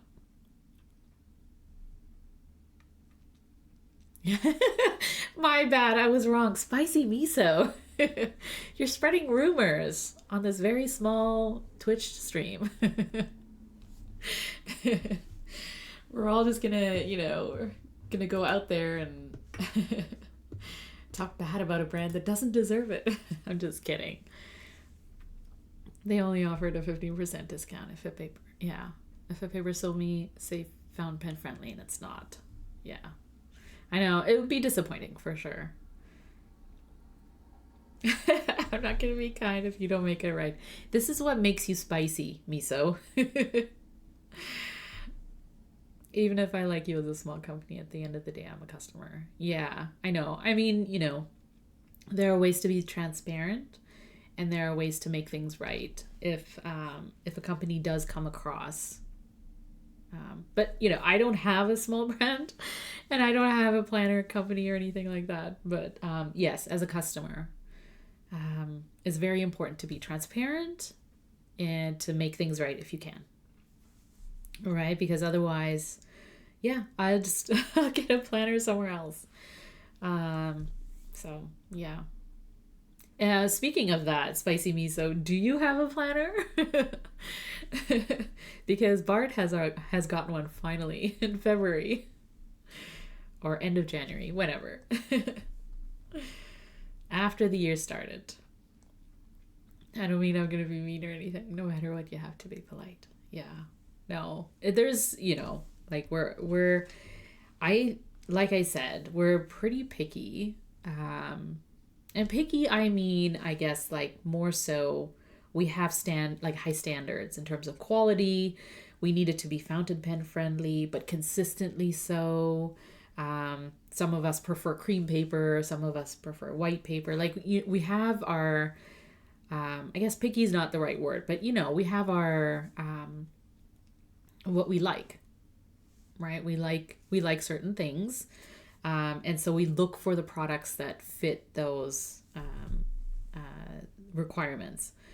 And when we find something, it's disappointing when it doesn't, reach our standards, where it was like, this is what I expected, but this is not what I got. So I think that's where the balance has to sort of happen. is when we expect to get something because it's based on these requirements that we have for our stationery and for what we like using. And then when it doesn't quite meet those expectations, that's when it's disappointing. I mean, I get it. I just don't want feathering, bleeding, or ghost. I don't want any of those things. I hear you. Maybe I wasn't wrong. Some people had issues. Oh, do you have a link? Do you have proof? Here are the receipts. Oh, that's quite a.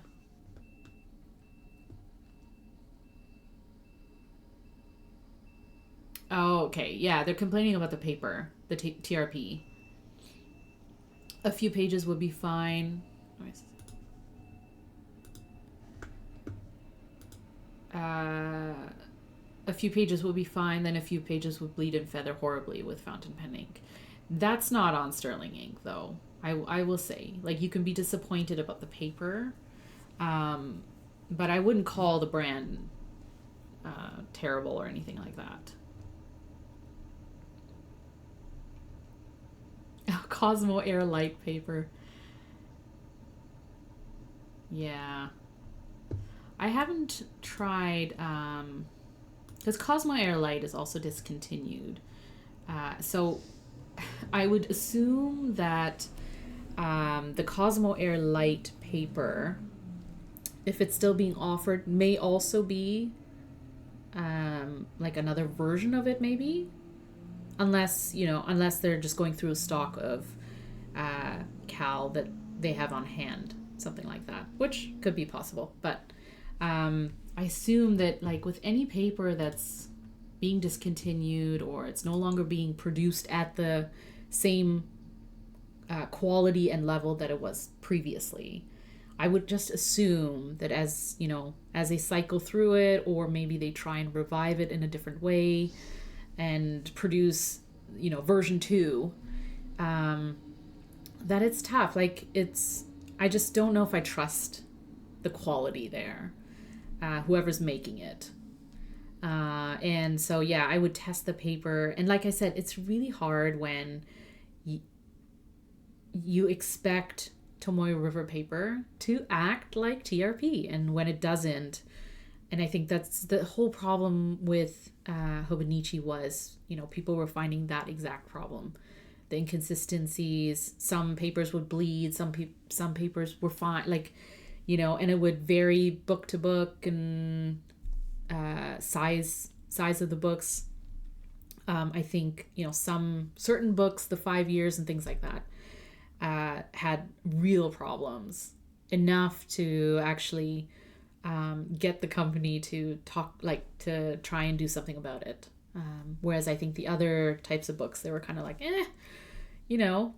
so just keep writing, it's fine. The next page will probably be fine. Like the variations in paper sometimes happens or something like that. So, but it is tough when companies or small planner brands depend on the reputation of paper, and when they use it, they expect that reputation to be there, right? It's not like they're formulating this paper in their, in their backyard or something. They're legit like buying this paper and then having it added to their books. So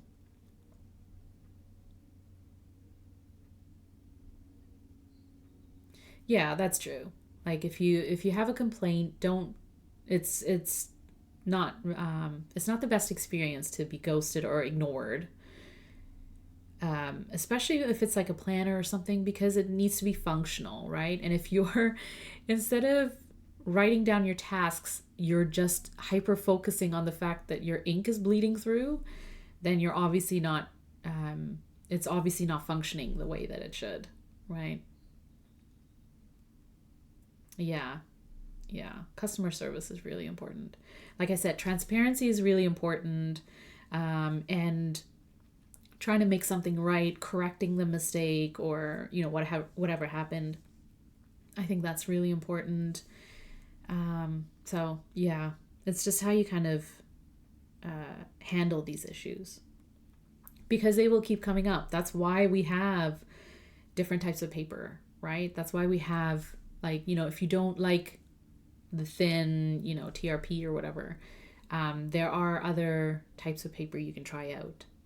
If you want thicker paper, and that will still be fountain pen friendly, or at least you can write in them with fountain pens. Even now, Sanson doesn't seem to be handling everything well. I don't know. I think they're still trying. Maybe they're still trying to get to some sort of level, and they're just not getting it right or perfect the way that they wanted to. I don't know. But it is important. And also, I think it's important that we talk about it and that we share, you know, our experience with different papers and different, what we sort of find when we use them. And that's another reason why I like to use, like, you know, different papers, and also show how I use my books, because it might be the right paper and book for me, but that doesn't necessarily mean it is for everyone else, right? It is pretty subjective in terms of what you sort of look for in your experience for writing or for art or whatever, however you want to use it. So if I can show you how I use mine, how it sort of handles things, knowing that, you know, you might not be able to use the backside of TRP if you're painting on it, right? I feel like that's kind of important for people to know too, so that you can make decisions based on what you're seeing other people experience. So I think, you know, if people are finding inconsistencies in TRP or whatever this year as well, I think it's important to share that, and hopefully, you know, there are corrections made, right? Yes, weigh in by all means. What do you think, Bart? Hello, bad news. Oh, hi, Needle Girl. I talked to Kilo with Smoothie, and her Panda Kakuno supplier fell through. Oh no. Oh, that's too bad. Where are we gonna get our Panda Kakunos now? Oh, that's too bad. I'm pretty sure it's going to be in high demand whoever re-releases or gets another supply, because yeah, I just I don't know if they knew it was going to be such a hit or they do, and you know, they only make a certain amount or something. But whatever the sort of rationale there is, it's like, you put pandas on a pen that people can afford and also, you know, writes really well. Like, of course people will want it. You're a sad panda, yeah. Yeah, thanks for sharing that, Needle Girl. Thanks for sharing that information anyways.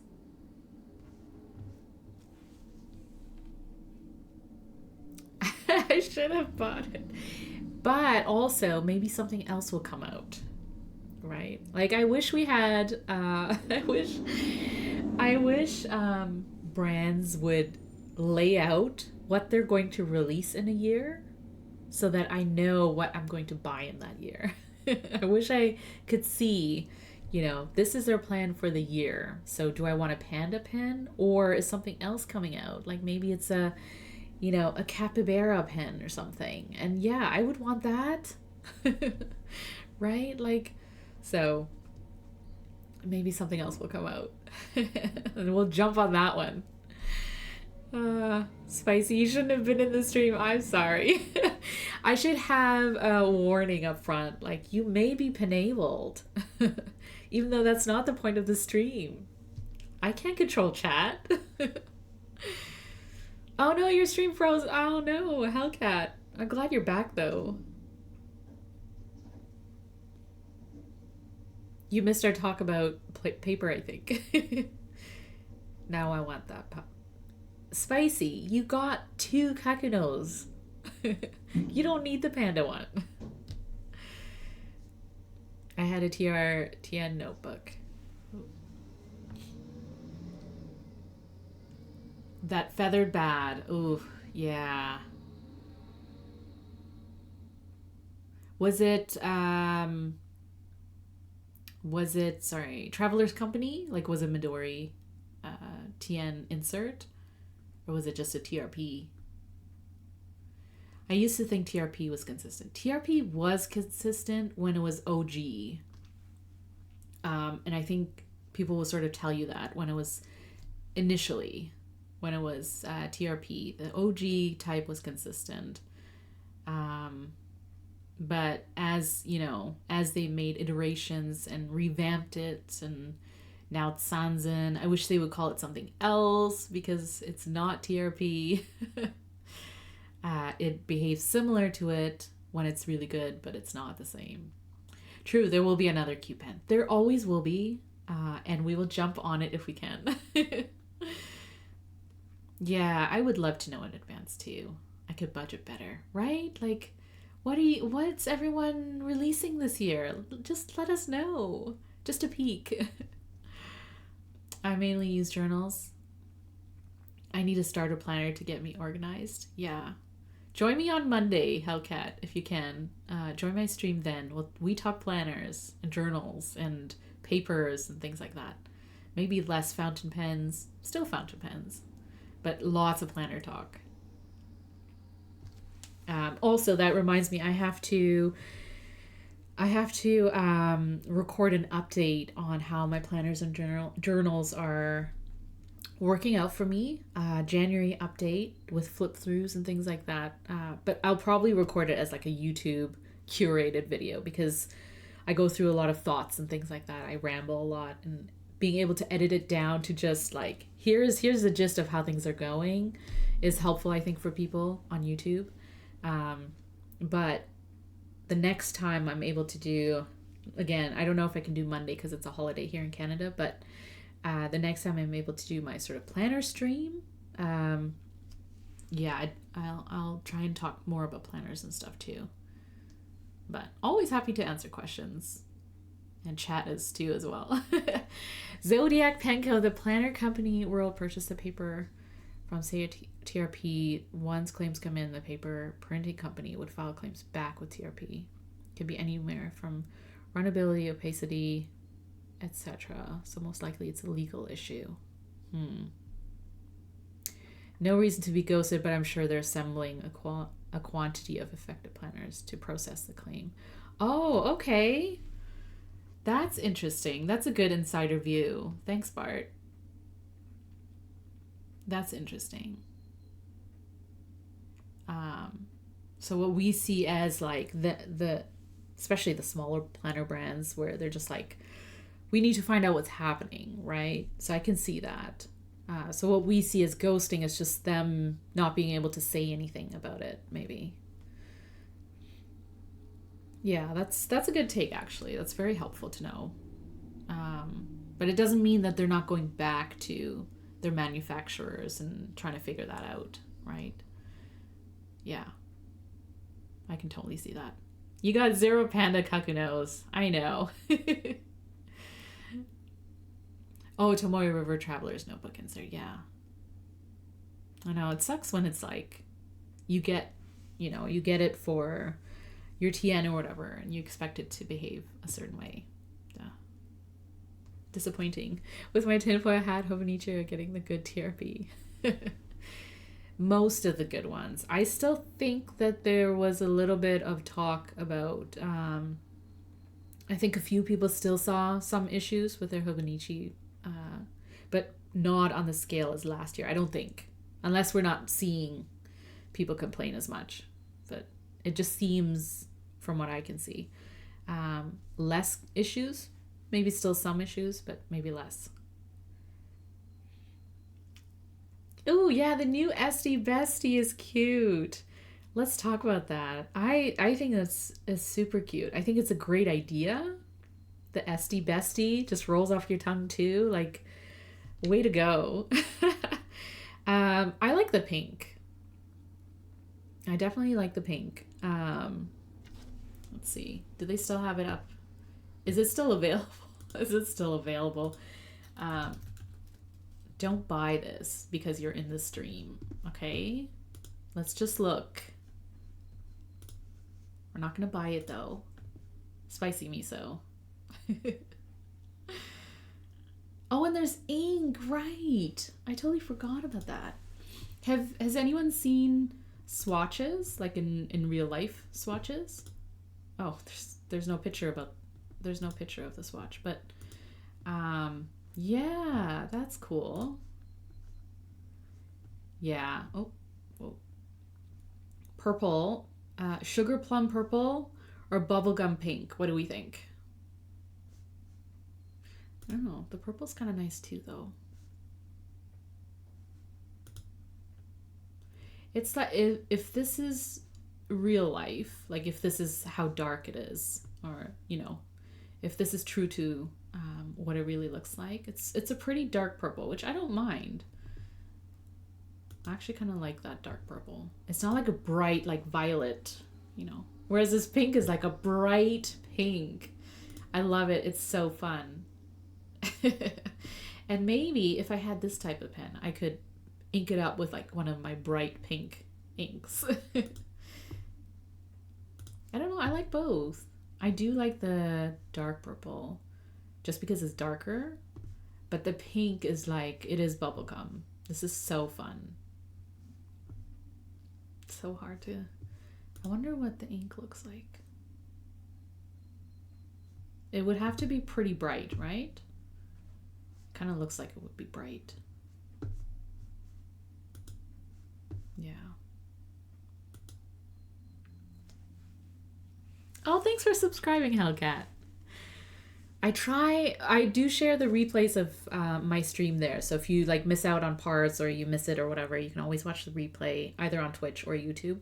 But also I try to upload at least a few curated videos on YouTube every once in a while, depending on how much time I have. But usually the curated is about like planners, journals, stationery I'm using, review like. I don't like to call them reviews because I don't think I'm good at reviewing products. Even though I give my honest take, sometimes, you know, I have to kind of use a product for a little while before I can actually pass judgment on it.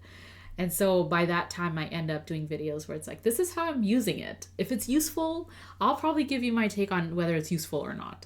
Not so much if it's like a good product or not, because I think that could be subjective sometimes. Unless it's like a really bad product. Like if it breaks while I'm using it, then yeah, that's not good. But if it's like, in this case, I think you could use it, then anyways, yeah. That's the kind of stuff I have on there. Hobbies, conspiracy theories are always nice. Yeah, we do like to gossip. Yeah, that was a lot of writing you did, Bart. I appreciate that. Thanks for sharing all of that stuff. Purple. You go with purple spicy miso? I want those inks too. Pigeon poop. Yeah, pigeon poop is a good one. Juicy Broad oh, they showed it in their last YouTube stream? Okay, I'm gonna have to take a look. And I did see that Couture Pens, Shannon, and Lip Gloss and Lattes did like an IG live where they talked about the pens and all that stuff. I think that was a few days ago or over the weekend when they launched this. So I kind of saw bits and pieces of that. But yeah, I'd love to kind of dig into what it looks like, because it's really cute, right? It's really cute. I will say, like, their packaging and extras and stuff that they add into it is, yeah. Oh, there's more. There's more. Yeah, okay. That's so cute. I love the cat on there too. Papa Gal. You hear me on this, right? The cat is just... Oh, here we go. Yeah, it's pretty pink. And also pretty purple.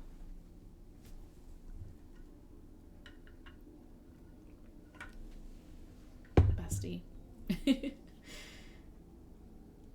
Well, that purple has a little bit of pink, it looks like, too.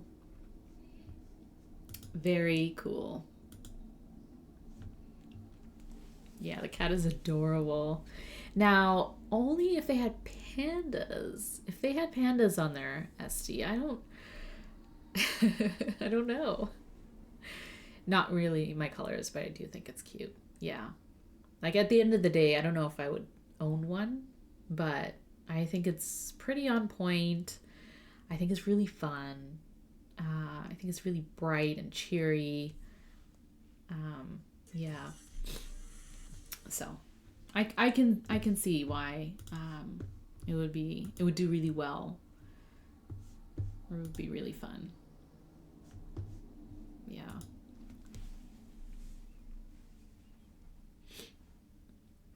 I will be on the hunt for those inks at the pen show. Yeah. They do look really good. Or capybaras, right? Yeah, maybe not pandas. Maybe they can do the capybaras. Do an SD Panda collab. Oh, there's so many. Are there other panda pens? Like, is that a thing? Is there a theme going on? Like, why the panda? I think in general it's really, really cute. But has there recently been like some panda related things?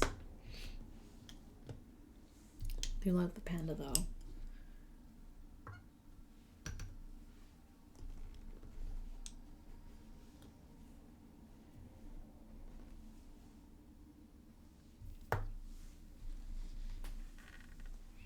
Yeah, not that I know of. Yeah, I don't think I do either. I was kind of surprised that they did come out with a panda kakuno. Like it's really, really cute and stuff, but yeah. Hopefully it just means that they'll have more of that kind of like cute like animal, you know, like that kind of vibe. Because I know they kind of did like the family kakunos where you could get like the different family members or whatever. But I love the animal theme. Like different cute animals. I like that. I think we need a train called Sad Panda. Oh, resin. Okay. I was like, a train? Okay. A resin called Sad Panda. Yeah, Sad Panda. I think we need an ink like that too. Pretty sad. Even though a sad panda is still really cute. Yeah, be fun. I feel like there's a lot of different ideas and different themes that brands could run with, and we would be all over it.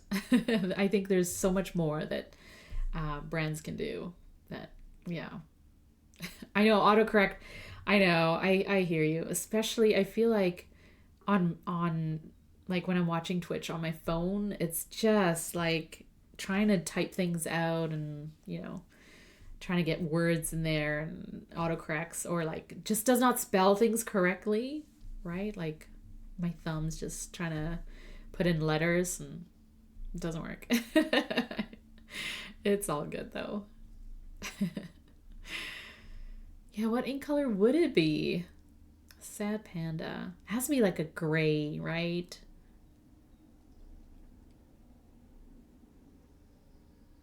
A high sheening gray, because that would make me very sad. No, but like a gray would be nice. Or along the lines of green. Bart is listening. Better not say something bad about Bart. Bart, if you were gonna make a sad panda pen, what would it? Yeah, or you're listening because of the resin idea. What kind of pen? Bart, sad panda pen, and go. Yeah. How much time do you need for this? Like, when do you think you could? You're listening for ideas. Yeah. What are people into? What shape would a panda pen be? What sign would it be? Gray with black shimmer. Ooh. Yeah, I like that. That's kind of nice. Yeah. I think it would have to be a sort of gray or like a muddy color maybe. Pisces or Cancer. Oh yeah, I could see the Pisces. Or Cancer. Yeah. Okay, go. CA pen shows in 2 weeks. Is that enough? What are you even doing right now, Bart? Go make these panda pens. Yeah. Something that would go with an ink. Or maybe a Pisces cap and Virgo or Scorpio body. Ooh. That would be fun. If it was like a hybrid sign. A sun sign and a moon sign. In one pen. Swampy gray. Yeah, I think that's what I was thinking too. Something similar to this, but not green. Like something that was sort of, moody, gray. Yeah. I was thinking like a rainy day would make anyone sad. Yeah, just not too dark. It's like a muted version of a panda, I think. Yeah. I call dibs. Yeah, the California Pen Show is it's in 2 weeks, right? Yeah. And it's does it start on the Thursday or the Friday? It's for the weekend. Check my IG.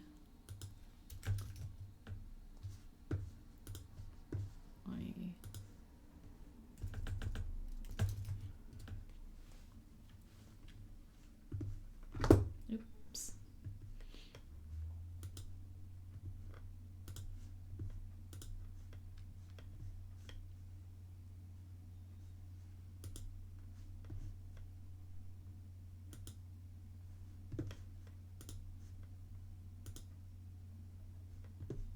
Ah, yes. Can I show this? Can I show this part? I like it.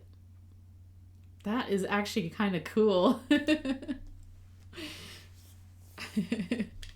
Okay, I can.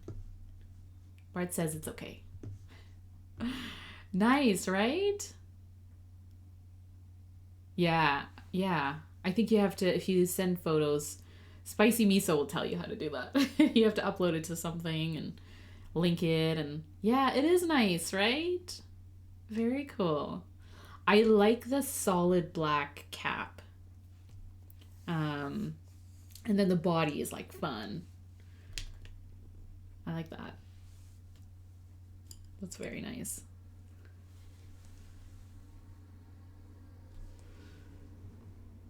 I like it. Now, how many of these do you have?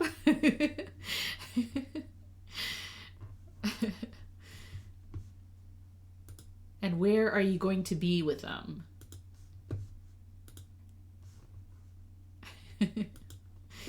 We must know the answers to these things. Yeah, it is pretty. I like it. As a scented tourist. Oh. I don't know if I saw that.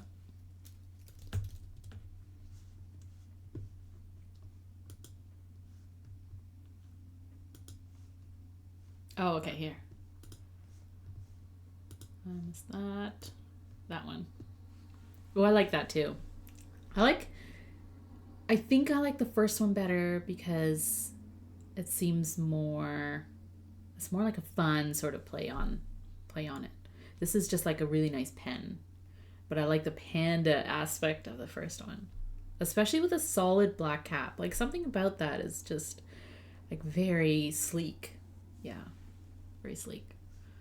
But if you like a clip and maybe a little bit more like classic, That's nice too. I like that you're playing around with this part. Just go with it. The people have spoken, and this is what they like. I love it. I love that pen. Yeah. I like them both, but Corolla has great points. I do. I like both as well. But also I feel the first one was like a little bit more unique, or like, you know, I would definitely, because of the like shape of it and stuff. The cap really stands out because it's a solid color. The shape of it speaks out. I have enough for maybe 4 pens. Will it be in California? Are you going to be at the California Pen Show, Zodiac Pens? Oh yeah, we talked about it. You will be. Because Hellcat is going to come over.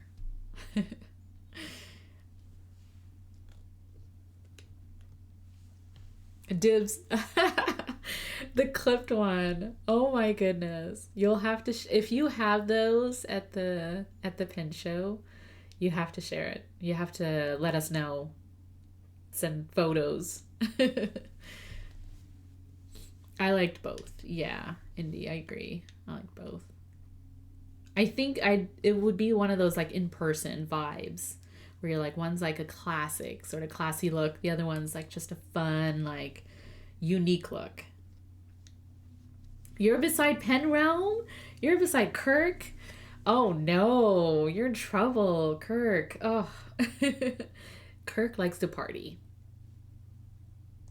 Just kidding. Kirk's really cool. Kirk's one of the coolest too. Now I'm curious who's gonna have the busier table. Both of you will just be like swamped with people. You'll have Kirk grinding nibs, and you're just selling pens left, right, and center, and yeah. I'm definitely gonna have FOMO. I wish I was going this year.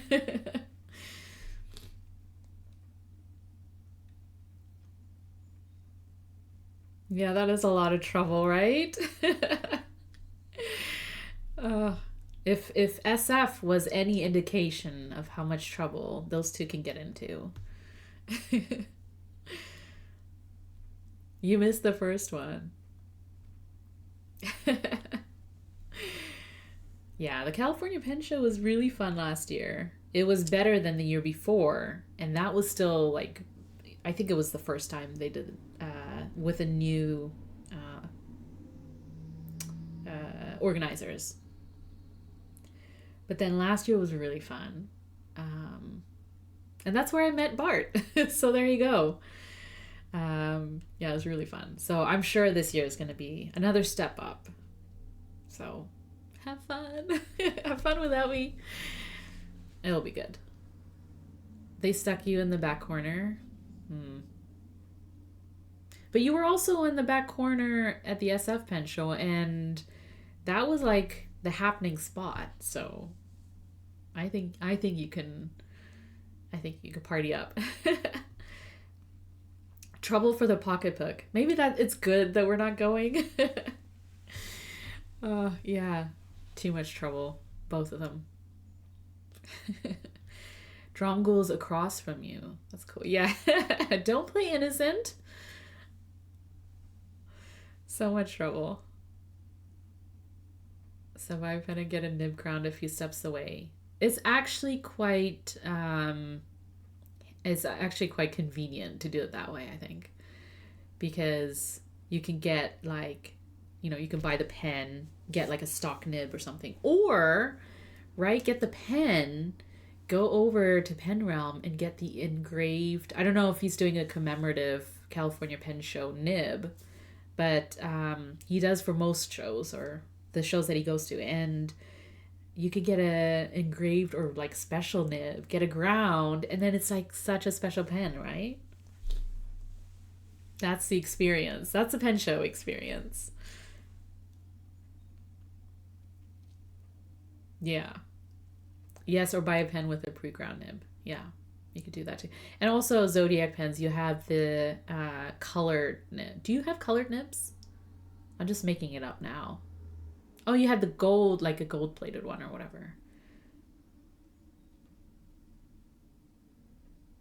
Get a Zodiac engraved nib. Yes, exactly. That's a great idea. Oh, you should have a panda nib to go with your panda pen.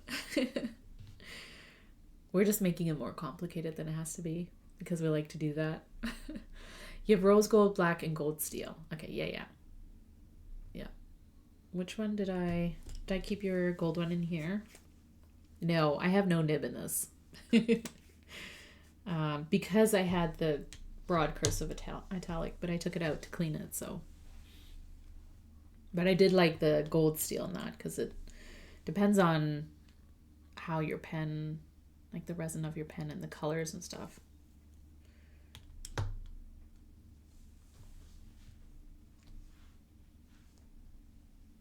Maybe I can engrave a panda. Yeah.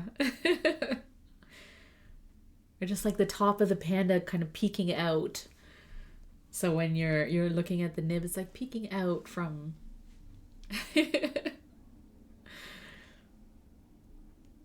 Oh, I love this. Hellcat, if you do get the pen, you have to share that with us.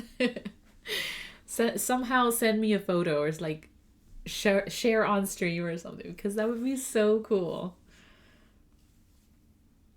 And then do you have any nib grind appointments at the California Pen Show? Do you get nibs ground, Bart? Because I think you have like 2 nibs or whatever, but do you personally get any ground for your pens? I was doing a no buy year. Then it lasted for 3 weeks. What got you, Indy? What got you to break your no buy? I'm on a low buy. This is why I don't do a no buy, because without knowing, I blame brands, because without knowing what they're going to come out with, how do I know if I'm not going to buy anything for that month? Right? So I'm on a low buy for that reason. I give myself a little bit of a leeway if, especially around pen shows and things like that. But when there's like nothing going on, I'm still like, I just know that there's going to be a brand like Pilot that releases something and you're like, I have to get it now, otherwise it will be sold out. But my low buy was broken because I had to, or low buy, anyways, I had to buy a few things because I panic bought some Midori notebooks because I was just like, I don't like any paper except Midori right now, because it is just consistently good. And I think that's where I stand right now, is if it's consistently good, then I'm going to keep using it. But if I find inconsistencies, or if it's just like a little off, or it's not the way it used to be, I'm probably not going to bother with it too much. And I'll use it for like painting or just like swatching or something like that. But if I find paper that I really like, I'm just like, I have to panic buy a few things. So yeah, that was me. I got some Midori notebooks just so I have some on hand. But that's a great way to look at it. Yeah, I'm glad that the rationale makes sense, because I was just like, I'm not gonna put that kind of pressure on me if I don't have a way of knowing what's gonna come in the future. Like, why? So anyways, but I do think if you can stick to a no buy, just like to get in the habit of at least being mindful when you are buying something, it's because you're intentional about it, right? Like, don't just buy stuff for the sake of feeling that high of like, yay, I bought something great, and then, but you don't need it and you don't want it anyways. Or you could wait and get something that you actually really want. So don't feel the need to do that. But if you do find something that you really like, and you really want it and it fits into budget and it makes sense for you, you're going to use it and really enjoy it, then I just feel like like I can better rationale that kind of stuff if I'm on a low buy. It's like I don't need to buy all the things, but there are some things that I will probably pick up because I will use it eventually. I will enjoy it and it makes sense in my budget. Architect grind is my go-to. I think I knew that actually, Bart. Yeah, that's good. That's interesting. No, I don't have that option yet, Kirk, and I have discussed it though. Okay, I'm going back in chat. Sorry. Indy, a pretty sparkly Kaweco Sport. Oh, yeah. What color is it? Also, they're not super expensive. Like, I can also rationale a Kaweco over maybe a 3776. But, Bart, since you are going to be sitting beside Kirk at the California Pen Show, I expect some collaborations to come out of this. Let me know. I'm a broader stub. Yeah. I like anything that's like wide, broad, cursive italic. Architect is fun. And a couple other colors. Oops, Indy. I also found some ink in a couple of notebooks. Confession time for Indie Dragonfly. Tell us what you got.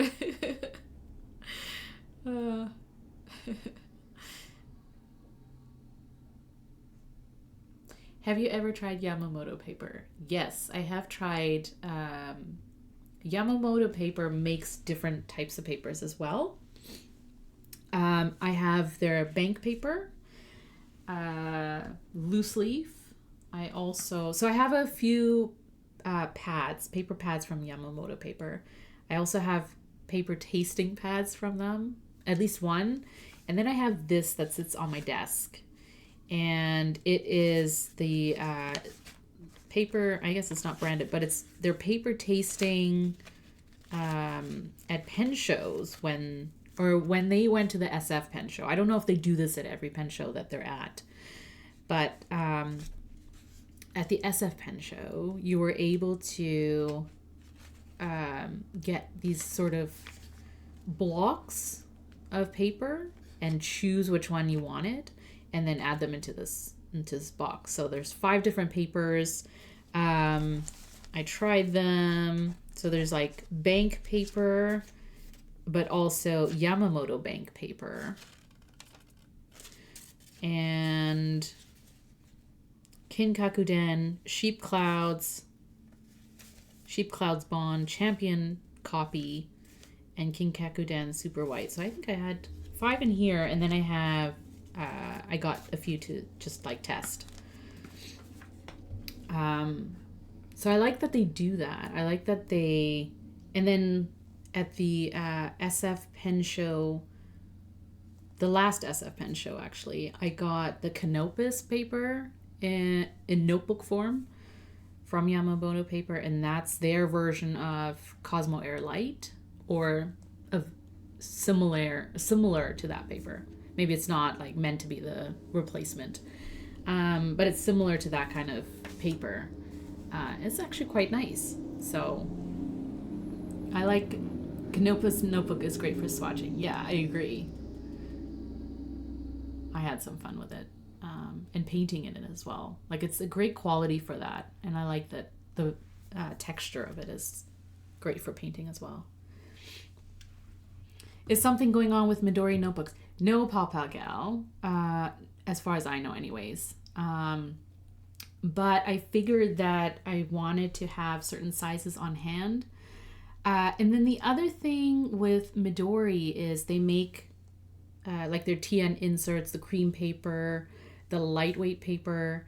If you buy those, you can check the date, like the copyright date or whatever in the back, and it will tell you in what sort of time they made those notebooks. And some of the ones I have are like dated to like 2006 or something like that, like very a little while ago. And so I feel like if they do change the paper, the makeup of their paper, they may not announce that, right? Like it might not be a big enough deal in comparison to like Tomoe River Paper just going out of business and selling it. But if Midori just internally changes the way their paper is made up, I just feel like I like the quality of the paper that I'm used to from them. And so I made sure that I bought some notebooks that are predated or dated, that, as sort of as old as I can get them. I don't know if that makes sense, but I did it because I was just like, I need like certain sizes that I use consistently. It might not be like a daily use kind of notebook, but it's one of those. Midori is one of those brands that I always use their notebooks for something. So it'll be here next week. Awesome. I picked up the piston before the hike and I can't believe how much they are now. Yeah. I don't like the price hike, but I get it. Yeah. The worst will be journal club on Saturday and seeing who was closest to my breaking date. No one thought I'd make it to this meeting. Yeah, that would be cool, getting different papers. I like that idea where they call it like paper tasting. So you get to like try different papers, which is really nice. And they have pads you can get with like 5 or 6 different types of paper. But yeah. Oh yeah, don't be worried. If I hear of Midori or someone else, someone like big like that, changing up their paper or getting rid of it or something, I will let you know. And we can all just panic buy. No, it was more so just a personal collection. Like, I think I'm personally moving away from TRP notebooks. And where like in the past I used to just stock up on like Hobonichi notebooks or notebooks from Hobonichi, and stuff like that. Now I'm kind of finding that I'm just moving towards, more using like Midori type of notebooks, or notebooks that have like thicker paper, maybe not as thin as TRP, and especially because if you're going to have 52 GSM paper or something similar in paper weight, it needs to be able to perform. And I think that's where the issues are coming in, is that especially with Hobonichi, we're used to thin paper, we're used to, a certain size for the notebook. It has to fit into their covers.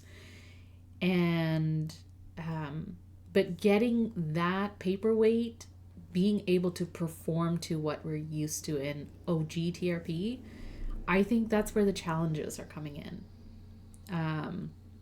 And maybe not so much in thicker paperweight. Like, I'm curious to know how people are liking their Take a Note planners this year, because they're 68 GSM. So that's like just slightly thick enough to be able to handle inks, even if there might be inconsistencies, or if it might not handle it as well as like a TRP OG TRP would.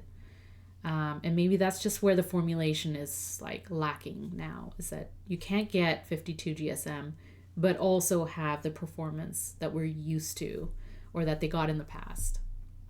That's just my personal take on it. I don't know for sure, but I think I feel like that's probably why there are some of these issues, and I personally don't want to take the risk. It just would bother me so much if I couldn't trust that every single page of my journal held up to the kinds of inks and pens that I use. And I don't use extra fines anymore. I use broad, or wider nibs. And if I can't put down a broad line without it ghosting heavily, or bleeding through and stuff. It's like, it's just, yeah, it would just dampen my experience so much that I wouldn't want to use a notebook. I wouldn't reach for it. So that's why I'm kind of like, I'm shifting now to using more Midori. Love the paper. I love the thickness too. It's fine. And I'm actually getting used to the cream paper because I think that was one of the things that held me back from using it more in my lineups is the paper is cream.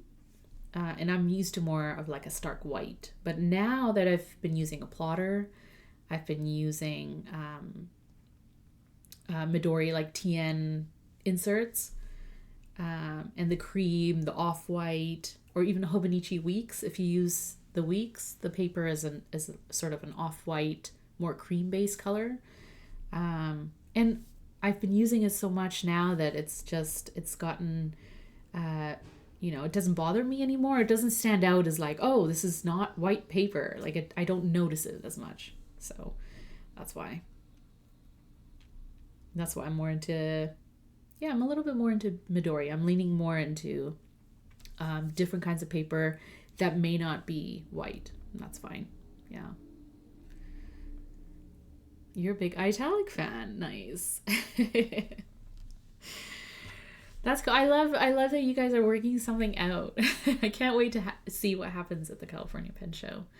I know that's coming up.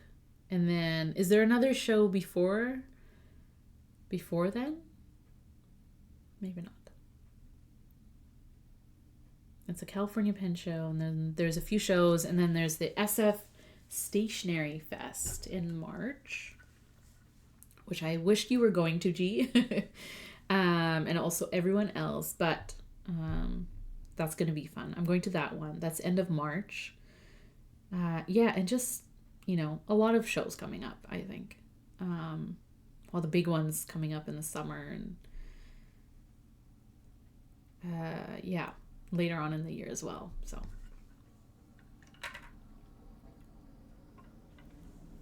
yeah, the California Pen Show, I wish I was going to. I wish we could just go to all the shows that all our friends are at. And just, obviously could not afford it because I would just buy all the pens and all the things.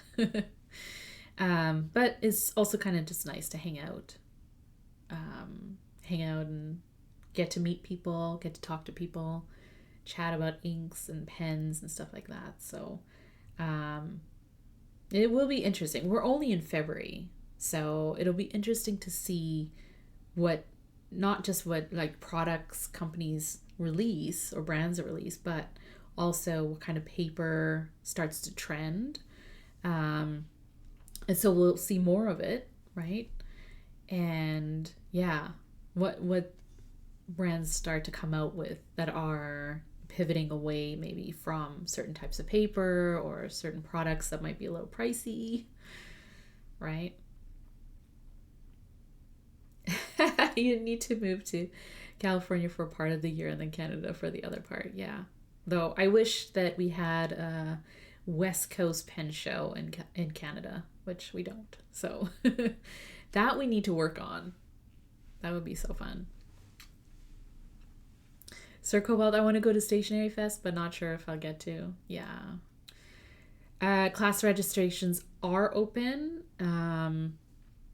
Because I'll be teaching a couple of sessions, but I don't think they're filling up super fast. At least like mine are just, they're filling up slowly. So I think it's just either people sort of figuring out if they're going, because I think they're still kind of announcing vendors. I don't know if they have the full list, they might, but on Instagram, at least, they're kind of announcing vendors still and classes still. So if people are kind of relying on what's announced, then not everything has been sort of announced and talked about and stuff. And then also it's the first iteration. It's the first Stationery Fest in SF. And I don't know if it's going to be like, I'm curious to see how it compares to the SF Pen Show. I don't think it's going to be as overwhelming or, as huge as it is, just because SF Pen Show is so well known. It's like, ingrained in the community, and this is a, stationary version of it. So the vendors are going to reflect that. The kind of workshops, classes, and seminars are going to reflect that. It's more stationary focused, journaling, accessories and stuff, than like full on just pens. So yeah, I'll be interested to see. But I just, from my take of it, I don't think it's filling up fast, or it's not like selling out or something like that. Not like Yoseka. that one went fast, the tickets, or at least the weekend pass. What pen show will you be going to? So Stationery Fest in SF next month. I usually go to the SF Pen Show in August because I also teach a workshop there. But it's at the end of August. A lot of things can happen between now and then. And so, travel-wise, that kind of stuff. So planning on going, but it does really depend on current events and how things are in the world. And then maybe the PNW show in Portland. So the Portland Pen Show. Maybe. But that's very small, and it's still sort of up and coming. They're still kind of getting their foot on the ground. And it seems like every year they're improving and adding more things and stuff like that. But it is still, it's a relatively small pen show, which also means that it's quite cozy and you get a lot of time with, to spend with people who are there. So I like that aspect of it as well. It's not overwhelming. It's like the opposite of the SF Pen Show. It's not super huge. It's not too much, too stimulating or anything like that. So it's kind of a nice balance between a big show and going to somewhere where it's a little bit smaller, on a smaller scale.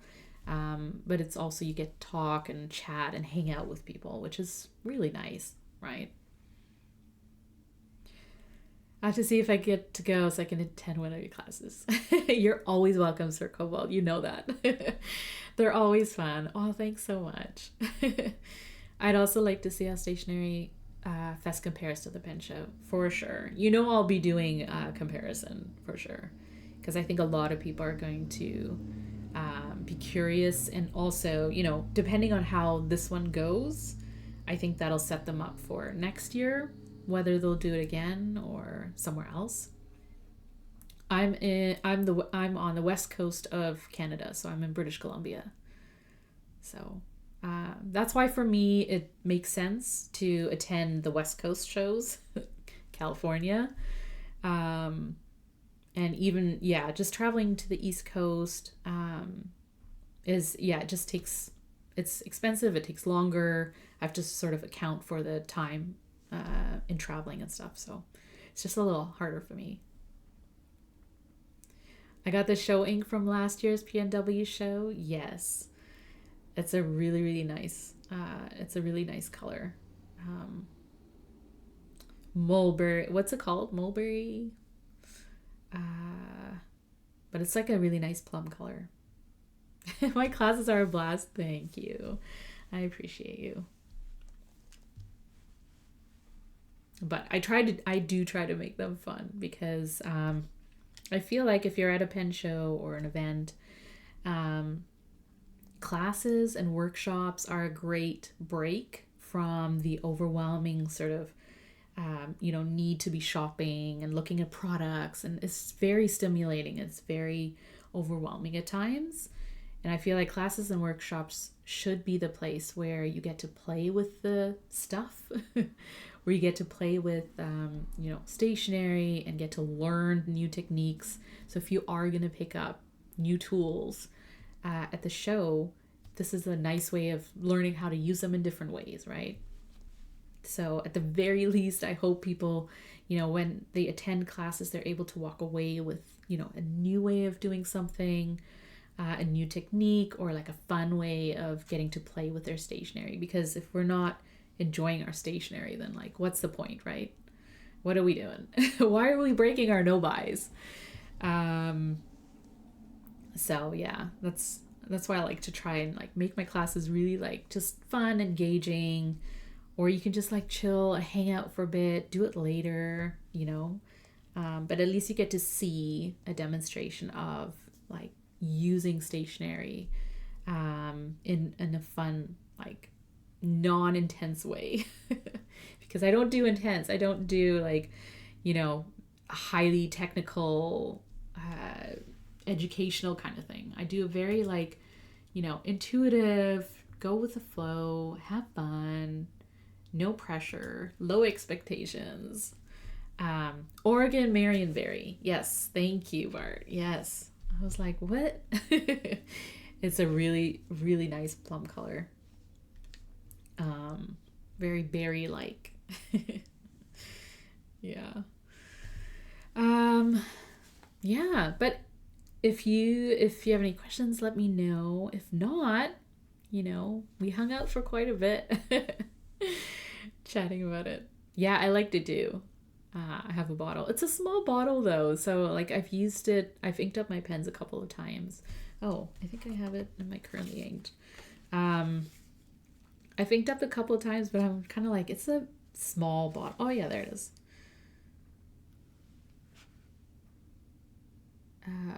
It's a very nice color. I like when pen shows do like really unique shades, or like, you know, although I say that, but I'm going to buy the blue inks too. So, but I do like when they have like fun shades or like different, you know, something else, something unique. Also got the Portland Rain and Sitka Spruce. Is that a green? Yeah. The Portland Rain is a gray one, right? Because I think I had a sample of that. Yeah, I got the Oblation Olive, which is a really nice olive green. I think I inked up something recently with that. My Esty. Oblation Olive. That's a really nice one. Also because it matched my quirky leaf olive Esty. So I really like that. But they have announced the California Pen Show ink, right? What is that?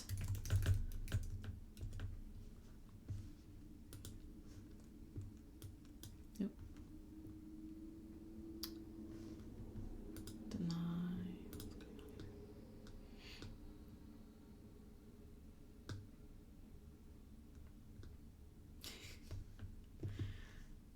Pen Show exclusives. There we go. Teal blue. Yeah. Oh, Kobe.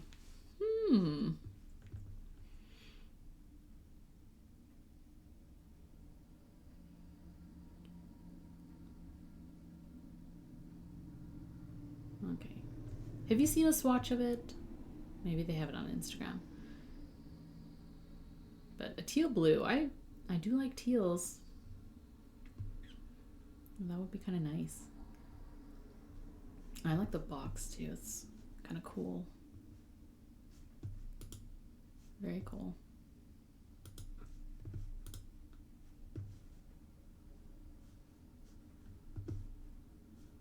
Floor map. Wow. It is going to be busy.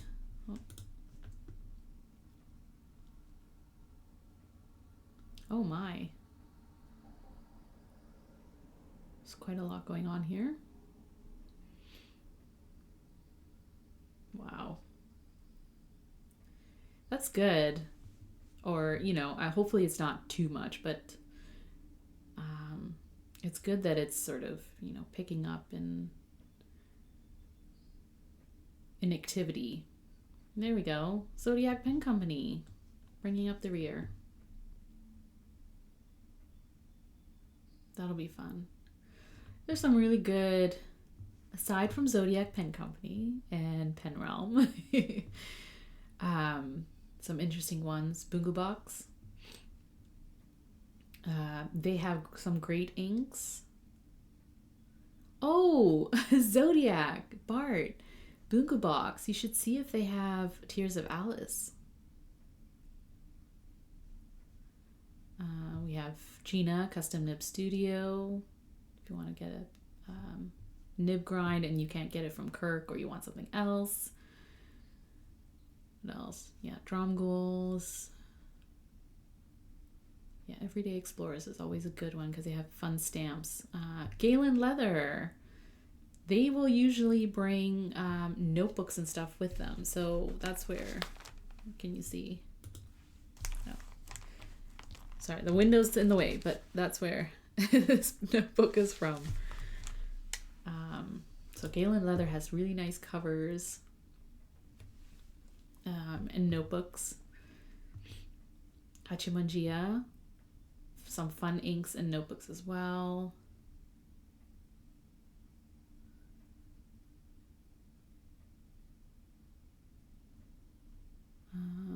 Oh, CY's gonna be there. Say hi to CY for me. Anyone? Vintage Pens, Mad Mercantile. Oh yeah, so Nagasawa obviously because they're doing the show ink. They're always busy too. It's like people who go to the Nagasawa table know what they want. Inks, pens. Papa J Studio. I've never met Luke in person. Love his pens though. Sorry, Bart. But great person, I think.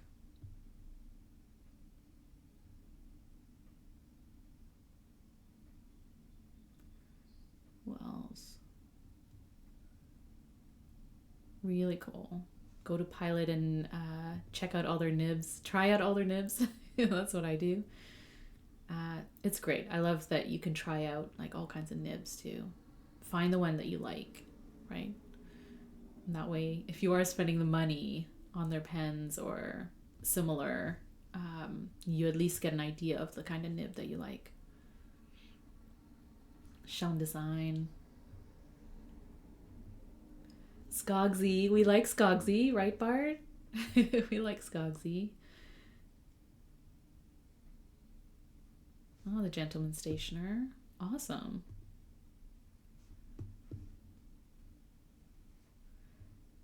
Very cool.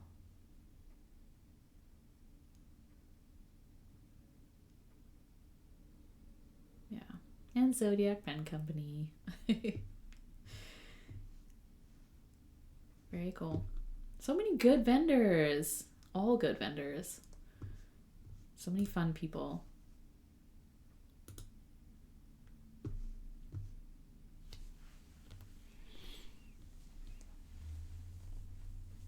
It would be easier if you were there to watch my table for me so I can shop. You know I would.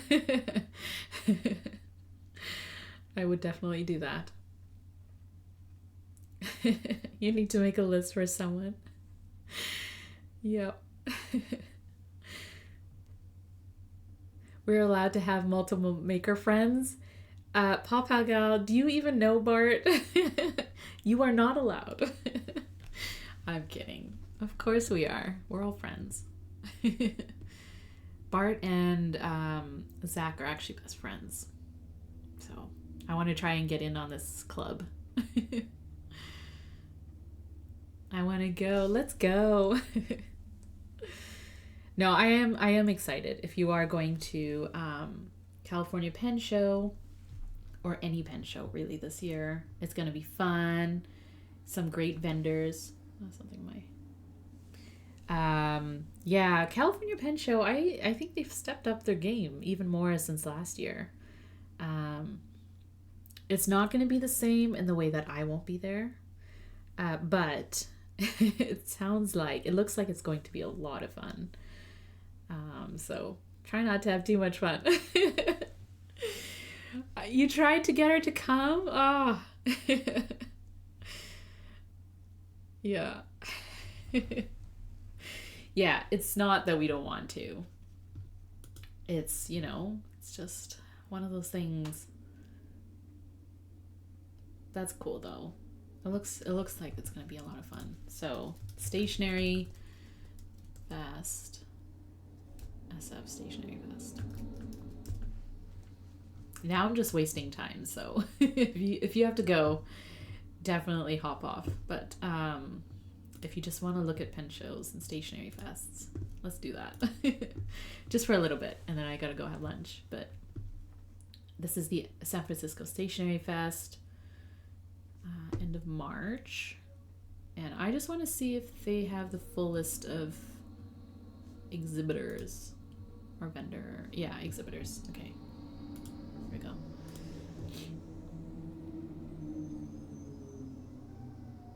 Okay. Yes, Eric is going to be there. Amarillo Stationery. My friend Eric. It's just interesting because it's a stationery fest. So obviously there's going to be a lot of stationery and stickers and stuff like that, accessories and things. So I'm really excited to check it out. And then, like, you know, California sort of brands and companies and stuff. Fog Cats is a good one. Really cute cats. Fountain Pendulum. Galen will be there. She does really great stuff. These ink stabilizers or ink file holders from Fountain Pendulum. Really cool. Hachimanjia again. Awesome. Yeah, King Jim does the like washi tapes and stuff too, and other things. Kubo and Lucy. Great designs. LCN Design Studio. MD Product. You guys, I'm going to be able to panic buy a bunch of Midori stuff. I can't wait. Oblation, yeah. Plotter. Get out of my way as I run to the plotter table. Rickshaw. Sakura Dragon. I think they're also hosting a like journal meetup or something too. So that'll be interesting. Stationery Universe, Tori will be there. Tori's awesome. Tokubetsu Memory, Judy, she's cool too. Lots of great washi and stickers and stuff like that. Traveler's Company because of Plotter. Yamamoto Paper. Oop. I can't wait to see what they bring because you know I'm going to try and get some more paper. Test them out on stream. Van S too. Yeah, that's awesome. A great list. So if this is the full list, that's pretty good. That's pretty good. I like it. And then of course, workshops and classes. And we know how Corolla gets when there's a plotter table. Shh. Yeah, actually, like elbows out, you know, get out of my way kind of vibe. Yeah, this is the SF Stationery Fest. Yeah, elbows out. Get out of my way. Okay, so classes, they're still announcing and releasing and stuff like that. So I think some of the classes maybe don't have all of the information up as well. But there's some really good classes as well that, you know, make sense for stationery and journaling and stuff. There's mine, Abstract Floral Art and Lettering. So it's going to be a little bit different than what I do at the SF Pen Show. It's going to be a little bit more stationery focused. But yeah, lots of good classes, a bunch of different workshops. Everything seems really fun, which I like. Like if you're going to a stationery fest or, you know, in-person event, something like this, then it's nice to just have like, you know, different places that you can hang out, take a break from the show. Because, you know, as much as we like to shop, I think a lot of us sort of we want some of that downtime, being able to hang out with people and like try out different stationery, I think is helpful. Plotter lounge. Yeah. So anyways, there's lots of things happening. So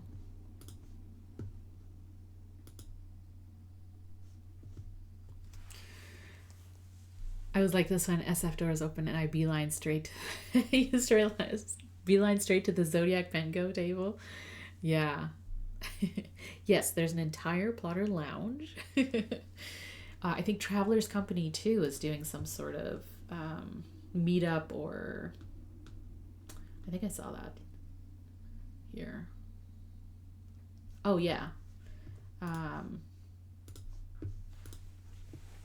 TRC USA Traveler Spirit Gallery and Meetup event. I'll definitely have to go. Yeah, that's so cool.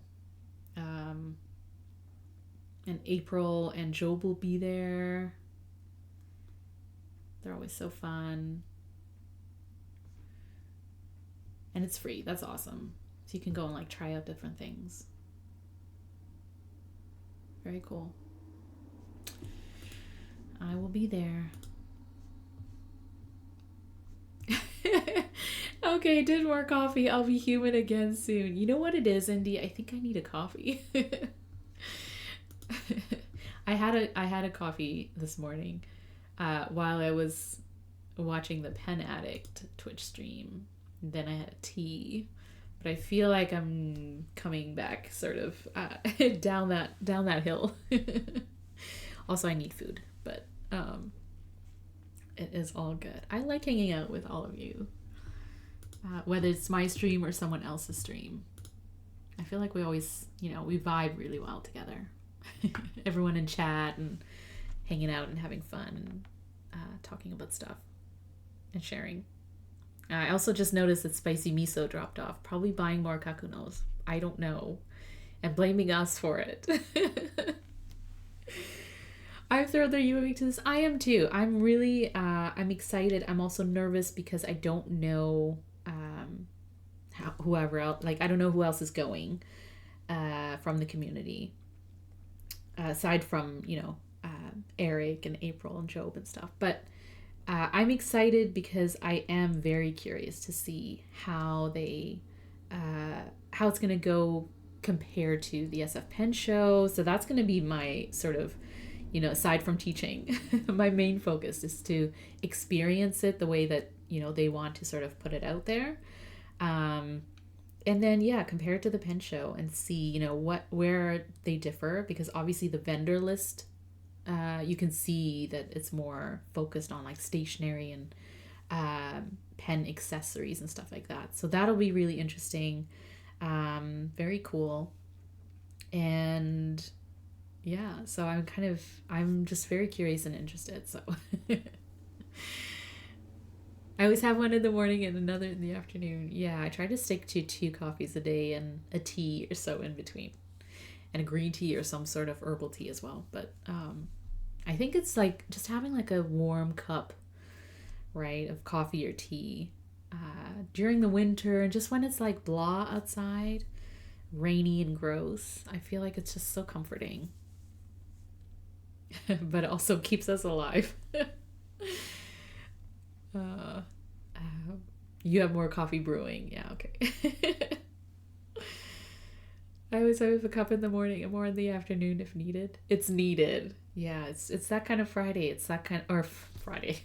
You see, this is why I need it. It's that kind of Wednesday and that kind of week. And we're only in February. Just keep that in mind. We still have a lot to go, but also a little bit more winter to go up here. So I know I'm kind of in the mood for spring, but it's not going to come too shortly. Spicy is probably upset with me about the panda pen.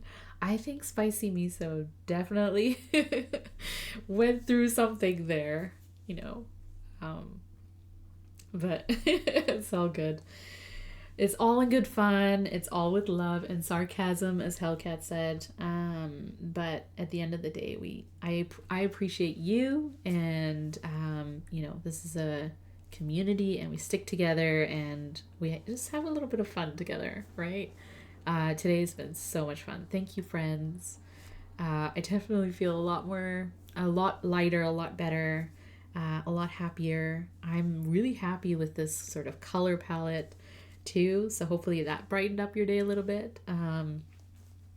But yeah, I have to get to recording my journal and planner lineup. So look out for that in the near future, hopefully. But always happy to talk about stationery and planners and journals and things like that. Your face and voice bright. Oh, thanks, Mark. That's so nice. Oh, Sammy, thanks so much. Thanks so much for subscribing with Prime. And yeah, supporting creators with your Prime sub. Thanks. I appreciate that. And I appreciate you. I appreciate you all. Thanks for being here and being part of this community and indulging me in my painting and just having fun with art. Happy to be here, Oz. I'm so looking forward to having you in my next stream as well. Hope you can join. Nice to have friends hanging around even if you're too busy to watch. Yeah, you know what? Like I do realize that a lot of, because of just when I stream, a lot of people sort of have me on while they're working or, you know, just hanging out and they can't always chat. I'm like that too in the morning. If I join morning streams, sometimes I'm, you know, in busy mom prep for school mode. So it's not always easy to chat and to chime in, but hopefully, you know, conversations encouraging and supportive, and if it enables you to buy things, hopefully it's not, you know, beyond what you want to do or what you want to get. But if you do get something, share it with us. Let us know.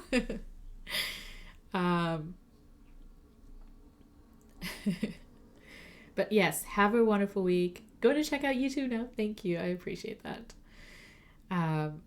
But yeah, have a great day. Have a great Wednesday. Drink that coffee. Get your energy up. Only a few more days till the weekend, and hopefully you have a great rest of your week, and I'll see you in the next stream.